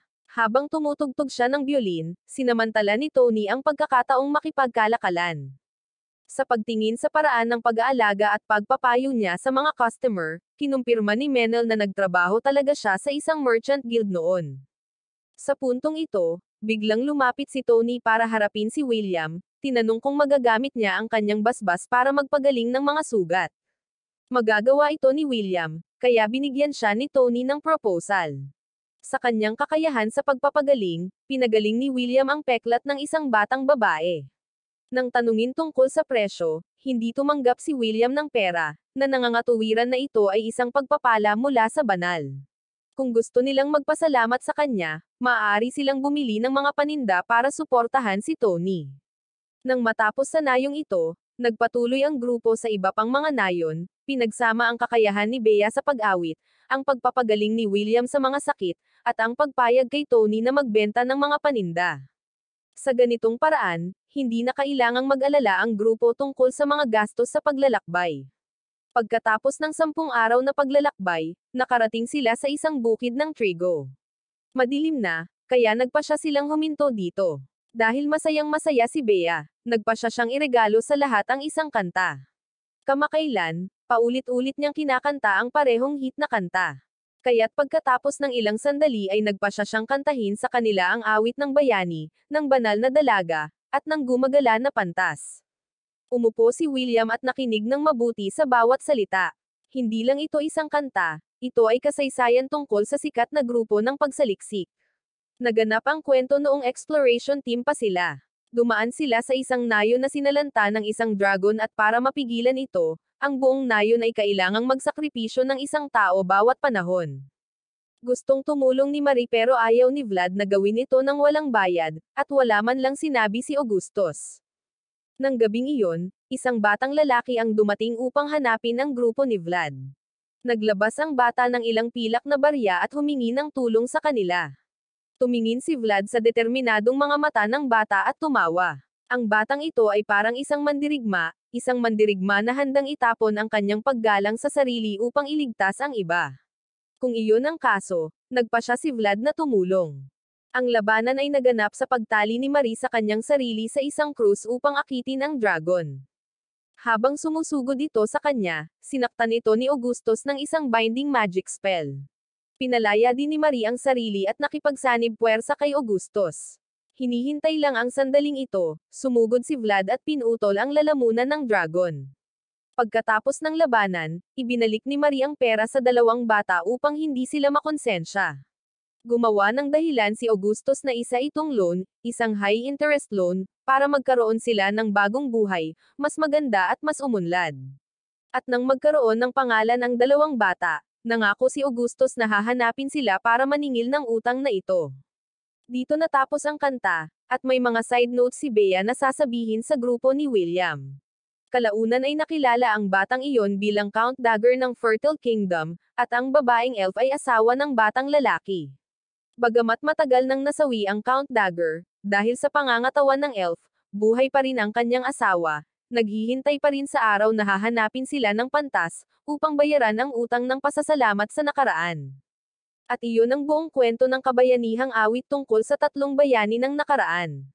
Nakinig si William at napaiyak, masaya siya, masaya dahil may mga taong nakaalala pa sa kanyang mga magulang sa labas ng mundo. Kinaumagahan, habang nagsasanay si William, hinanap siya ni Tony. Sa pagtingin pa lang, alam na niyang obra maestra ang sibat na hawak ni William. At may isang bagay na na-curious siya at gustong itanong kay William, ano ang wish niya. Si Tony mismo ay isang mangangalakal na nakilala na ang napakaraming tao sa mundong ito. Mula sa mga maharlika hanggang sa mga alipin, naiintindihan niya silang lahat. Gayunpaman, iba si William. Si William ay matapang at malakas. Nang walang kasakiman sa pera, iba talaga siya sa mga maharlika doon. Katulad ng maalamat na Holy Night na narinig ni Tony, kaya naman nagdesisyon si Tony na tanungin ng diretso si William. Pagharap sa tanong ni Tony, confident na sumagot si William. Minsan ay nagkaroon siya ng isang maliit na mainit na pamilya, ngunit nawala ang kanyang pamilya nang malapit na siya sa adulthood. Pagkatapos ay natanggap niya ang pagpapala ng mga Diyos. Ang dahilan kung bakit lumabas si William sa labas ng mundo ay upang suklian ang kabutihan ng mga nagpalaki sa kanya, upang masekliyan ang biyaya ng Diyosa. Gusto ni William ng mga kaibigan, gusto ng maraming kasama. Matapos makinig, ngumiti si Tony, saka nagpa siya na samahan si William mula ngayon. Pagkatapos nilang mag-almusal ay nagpatuloy sila sa kanilang paglalakbay. Sa daan, sinabi sa kanila ni Tony ang ilang mga kagiliw-giliw na bagay. Ang kabisera ng hari ay kasalukuyang nasa panahon ng paglipat para sa tagapagmana.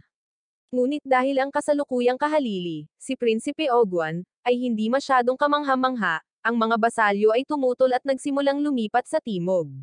Ang nakababatang kapatid ni Oguan, si Prince Elias, ay itinulak sa White Sails City. Kung ikukumpara sa kanyang kapatid, si Prinsipe Elias ay napakahusay. Salamat sa kanya, napakaunlad ng White Sails City. Habang matamang nakikinig, biglang tumakbo si Bea at hinayla ang manggas ni William, pinakita sa kanya ang napakagandang eksena.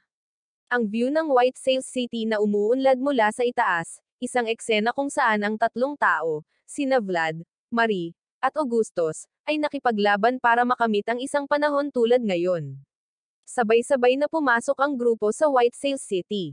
Ang lugar na ito ay walang checkpoint para sa mga permit sa pagpasok, kaya medyo na-curious si William. Kaya ipinaliwanag sa kanya ni Tony na ito ang patakaran ni Prinsipe Elias, dahil maraming supply ang dumarating sa lungsod na ito sakay ng barko. Kung mapipilitan silang huminto para sa inspection sa tarangkahan ng lungsod, ang lugar na ito ay malamang na maging isang smuggling den. Kaya, si Prinsipe Elias ay nagkalkula ng mabuti. Sa halip na maglagay ng mga checkpoint, nangolekta siya ng buwis mula sa mga barkong ito ng mga mangangalakal, at mula sa mga mangangalakal na may mga tindahan sa lungsod. Sa ganitong paraan, ang mga kalakal ay nailipat sa loob ng lungsod sa pinakamataas na kahusayan. Hindi nagustuhan ni Bea ang mga kwentong pampulitika na ito. Ito ang unang pagkakataon ni William sa lungsod na ito, kaya dapat ay i-enjoy muna niya ang mga masasayang bagay. Pagkatapos ay hinayla ni Bea ang kamay ni William at ipinakilala siya sa mga lugar kung saan-saan, ang mataong shopping district na may mahahalagang gemstones. Sunod-sunod na sorpresa ang dumating, na labis na ikinatuwa ni William. Sa puntong ito, may nakita siyang poste sa tabi ng kalsada. Nang makitang hindi alam ni William kung ano iyon, kinailangan niyang ipaliwanag sa kanya ni Bea na isa itong lampara sa kalye. Sa gabi, sinindihan ng mga apprentice sage ng lungsod ang mga lampara na ito upang sa gabi, ang lungsod ay maliwanag pa rin. Si Tony ay palaging nasa money-making mode. Ayon sa kanya, ang mga street lamp na ito ay maaaring kumita ng hindi maliit na halaga para sa mga apprentice sage, pati na rin ang lugar na iyon. Nang marinig ito, nalaman kaagad ni Bea kung saang lugar ang tinutukoy ni Tony, ang pinakamalaking pampublikong paliguan sa White Sail City. Nagliwanag ang mga mata ni William, isang pampublikong paliguan at talagang kailangan niyang subukan ito. Kaya, pumunta doon ang grupo para maranasan ito. Ang tubig ay kasing linaw ng isang batis, na ikinagulat ni William. Hindi lang meron doon ang paliguan, may sauna pa. Pagkatapos maranasan ang pampublikong paliguan, dinala ni Bea ang lahat sa malapit na restaurant para kumain. Ang lahat ng pagkain na natikman ni William ay nagpapataas ng kanyang panlasa sa isang bagong antas. Ito ang unang pagkakataon na nakatikim siya ng ganitong masasarap na pagkain mula nang umalis siya sa templo. Ito ay tiyak ang lasa ng panahon, ang lasa ng pagsulong at pag-unlad.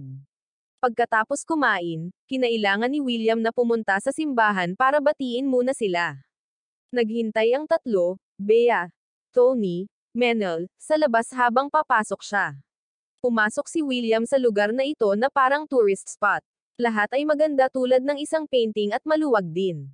Lumapit si William sa isang lalaki para magtanong ng direksyon. Matapos malaman na si William ay isang banal na mensahero na naglilingkod sa Diyosa ng liwanag na si Grace, nakaramdam siya ng kaunting problema dahil ang Diyosa na si Grace ay walang maraming mananamba. Kaya gusto niyang humingi ng permiso kay William na mag-verify muna. Agad namang pumayag si William, iniisip sa sarili na bilang isang mensahero ng hindi kilalang bathala, natural lang nakakaunti ang nakakaalam tungkol sa kanya. Tamang gawin nila ito, baka may sumasamba sa masamang Diyos na pumasok at magdulot ng kaguluhan. Bagamat gusto niyang lutasin kaagad ang usapin ni William, sa kasalukuyan ay wala rito ang mga banal na mensahero na may kakayahang mag-verify.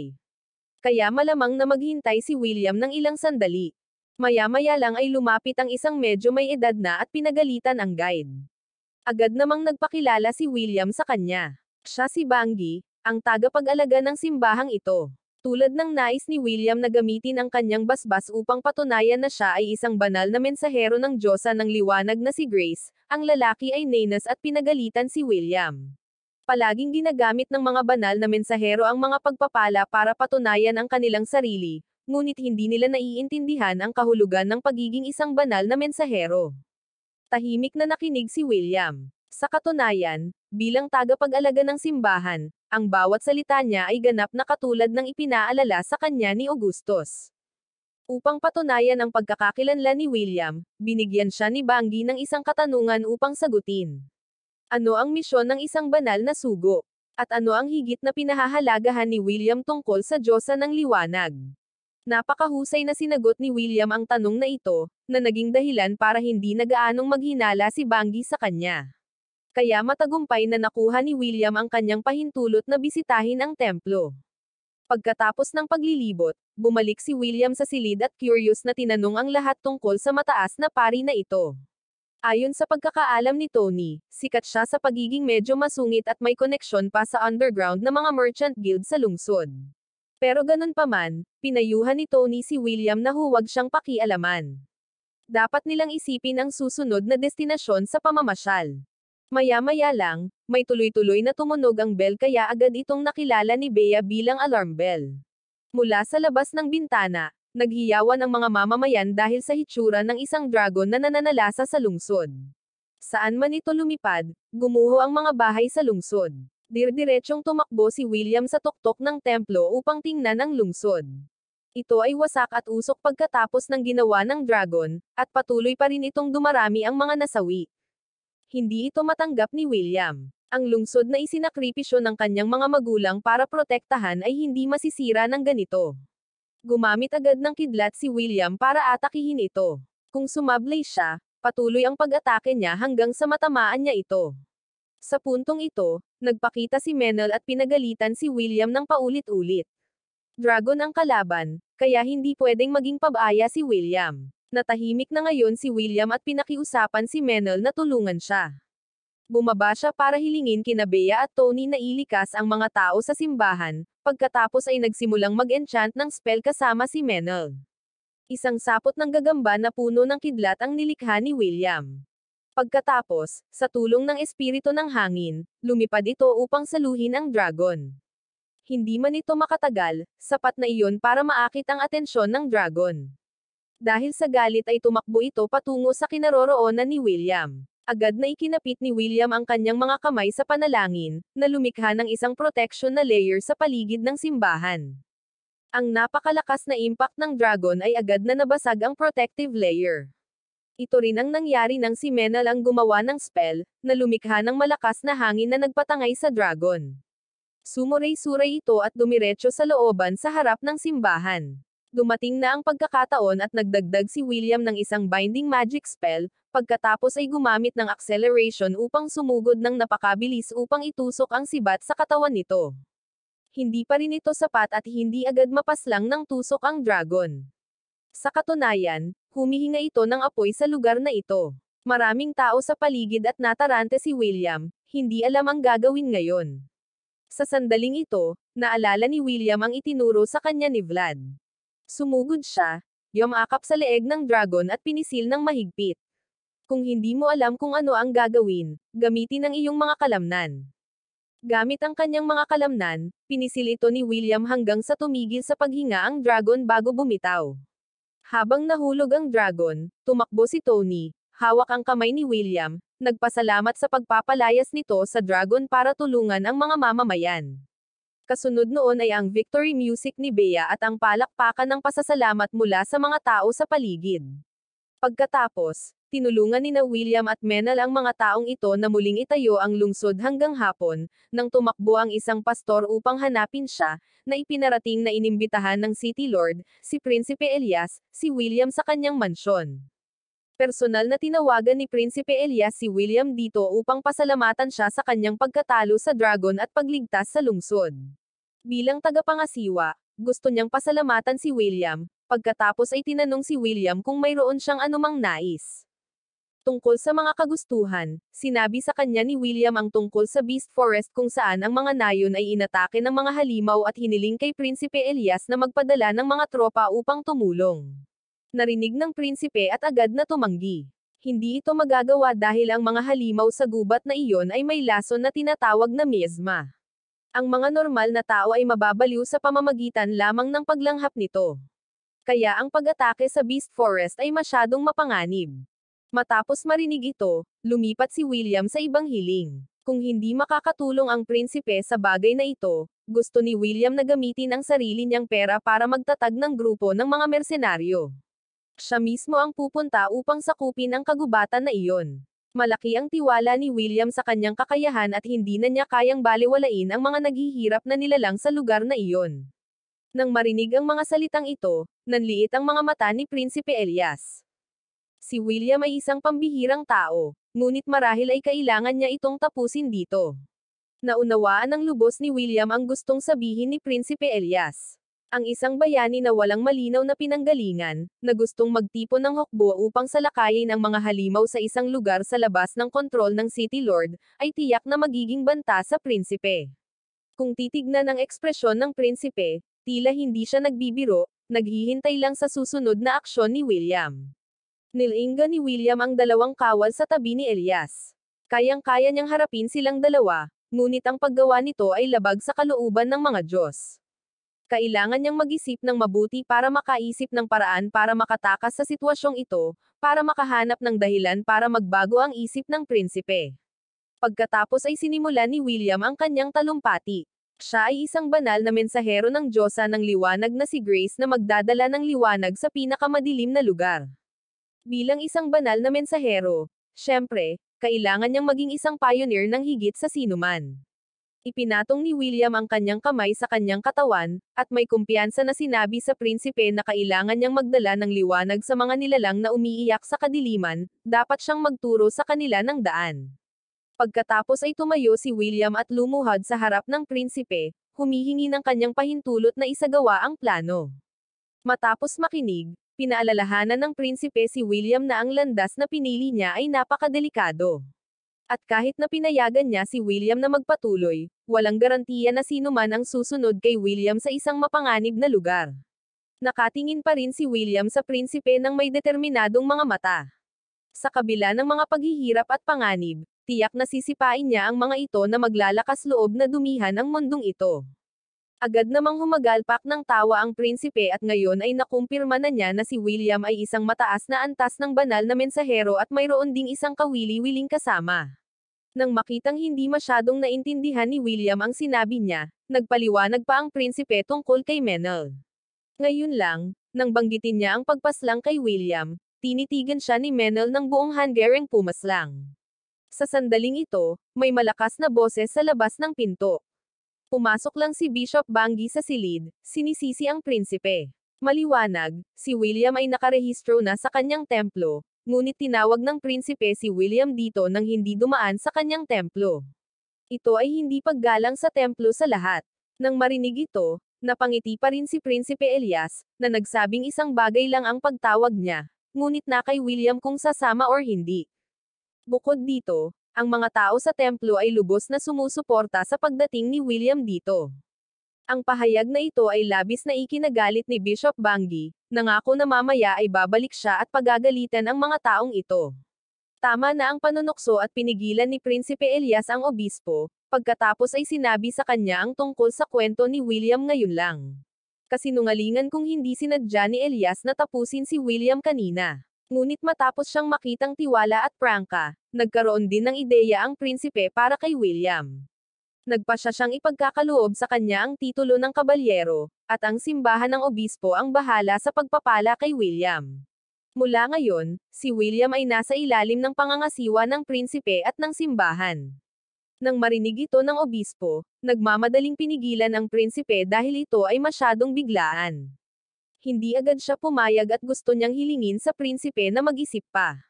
Sa mga salitang iyon, tinawagan niya si William para umalis kasama niya.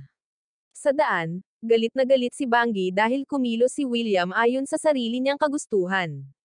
Tumayo si Menel kay William at kinausap ito, kaya nakipagtalo si Menel kay Banggi habang si William naman ay lumapit sa babaeng kasama niya. Siya ay anak ni Banggi at sinabi niya kay William ang tungkol sa nakaraan at ang magagandang bagay na nagawa ni Banggi para sa lungsod na ito. Matapos makinig ay iba ang tingin ni William sa kanya. Bagaman isang mahirap na tao si Banggi, siya rin ay isang taong gumawa ng malaking kontribusyon sa lipunan at may napakatapat na mga subordinate. Tinawagan ni William si Banggi at nagpasalamat sa pagtulong niya sa pakikipag-usap sa prinsipe kanina lang. Tumingin si Banggi kay William, saka pinaikit ang mga mata at pinuna siya. Kailangan pa niyang pag-isipang mabuti ang panukala ng prinsipe, kaya hiniling niya kay William na bumalik sa simbahan bago ang misa ngayong gabi. Nakarinig si William ng panggabing misa at na-curious siya na may blankong mukha, na nakakuha ng isa pang malupit na pagsaway mula kay Banggi. Pagkatapos ay kailangang magpaliwanag muli ni Banggi kay William. Ang mga banal na kasulatan ay binago 200 taon na ang nakararaan.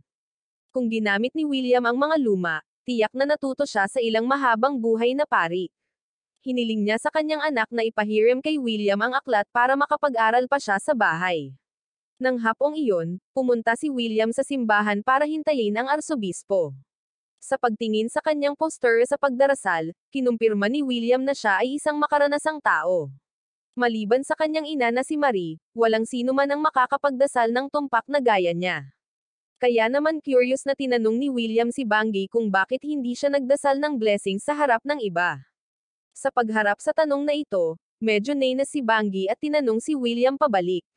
Ano sa tingin niya ang pagpapala? At bakit pagpapalain ng Diyos si William? Dahil ba sa malakas at espesyal si William? Hindi naman diba? At kapag pinagpapala ng isang Diyos ang isang ordinaryong tao, isa lang ang dahilan, ang Diyos na iyon ay may layunin na kailangang matupad sa pamamagitan ng taong pinagpala. Para sa mga mapagpalang tagasunod na tulad nila, sa tuwing nagsasagawa sila ng panalangin ng pagpapala, kailangan nilang mag-isip ng mabuti, hindi basta-basta tulad ng ibang mga apprentice. Iyon ang pagkakaiba na nakatulong sa pagtaas ng katayuan ng isang Diyos. Inukit ni William ang bawat salita. Sa panlabas, si Bangi ay isang magaspang na tao, ngunit sa loob siya ay tunay na isang mahusay na apostol. Pagkatapos ay pinayuhan ni Bangi si William na ang isang kasing immature niya ay hindi pa kayang pasanin ang responsibilidad ng isang banal na kabalyero. Gusto niyang tulungan si William na tanggihan si Prinsipe Elias, ngunit hindi iyon gusto ni William. Nanumpa siya sa Diyosa na si Grace na gagamitin ang buong buhay niya para itaboy ang kasamaan at ito ay isang bagay na kailangan niyang gawin. Nang makitang matigas ang ulo ni William, kinailangan niyang sumang-ayon si Bangi. Kinabukasan, pumunta sina William at Menel sa isang restaurant. Noong nakaraang gabi, napag-usapan ng masinsinan ni Menel kay William na huwag basta-basta sasabak sa labanan sa mga demonyo, kaya kailangan nilang puntiryahin ang mga nagpapahalaga sa pera at katanyagan. Napakabilis, pinuntirya ni William ang isang grupo ng mga tao at inanyayahan silang tuklasin ang Beast Forest kasama niya. Gayunpaman, nang tingnan nila ang gantimpala at ang antas ng panganib, kinutya nila si William at tumanggi. Sa puntong ito, isang mahabang buhok na lalaki ang nagpakita ng kanyang sama ng loob at pinalayas sila. Tumingin si William sa taong iyon at agad niyang naalala ang itinuro sa kanya ni Vlad, para matukoy kung ilang labanan na ang pinagdaanan ng isang swordsman, tingnan mo lang ang kanilang mga braso. Tila ito ay isang napaka-experience na tao, ang kanyang pag-iisip at mga layunin ay ganap na naiiba mula sa mga taong gutom sa kita ngayon. Lumapit si William para batiin siya at ang kanyang team, pagkatapos ay malinaw na sinabi ang kanyang layunin para sa paggalugad, ang direktang hampasin ang punong tanggapan ng Big Boss na demonyo sa kalaliman ng Beast Forest. Matapos marinig ito, alam nilang lahat na ito ay isang napakadelikadong misyon. Pero kung titignan ang confident na mga mata ni William, pumayag silang sumama sa kanya, basta may pagkain, matutuluyan, at kaunting pera. Malapit na ang araw na bibigyan si William ng titulong Holy Knight.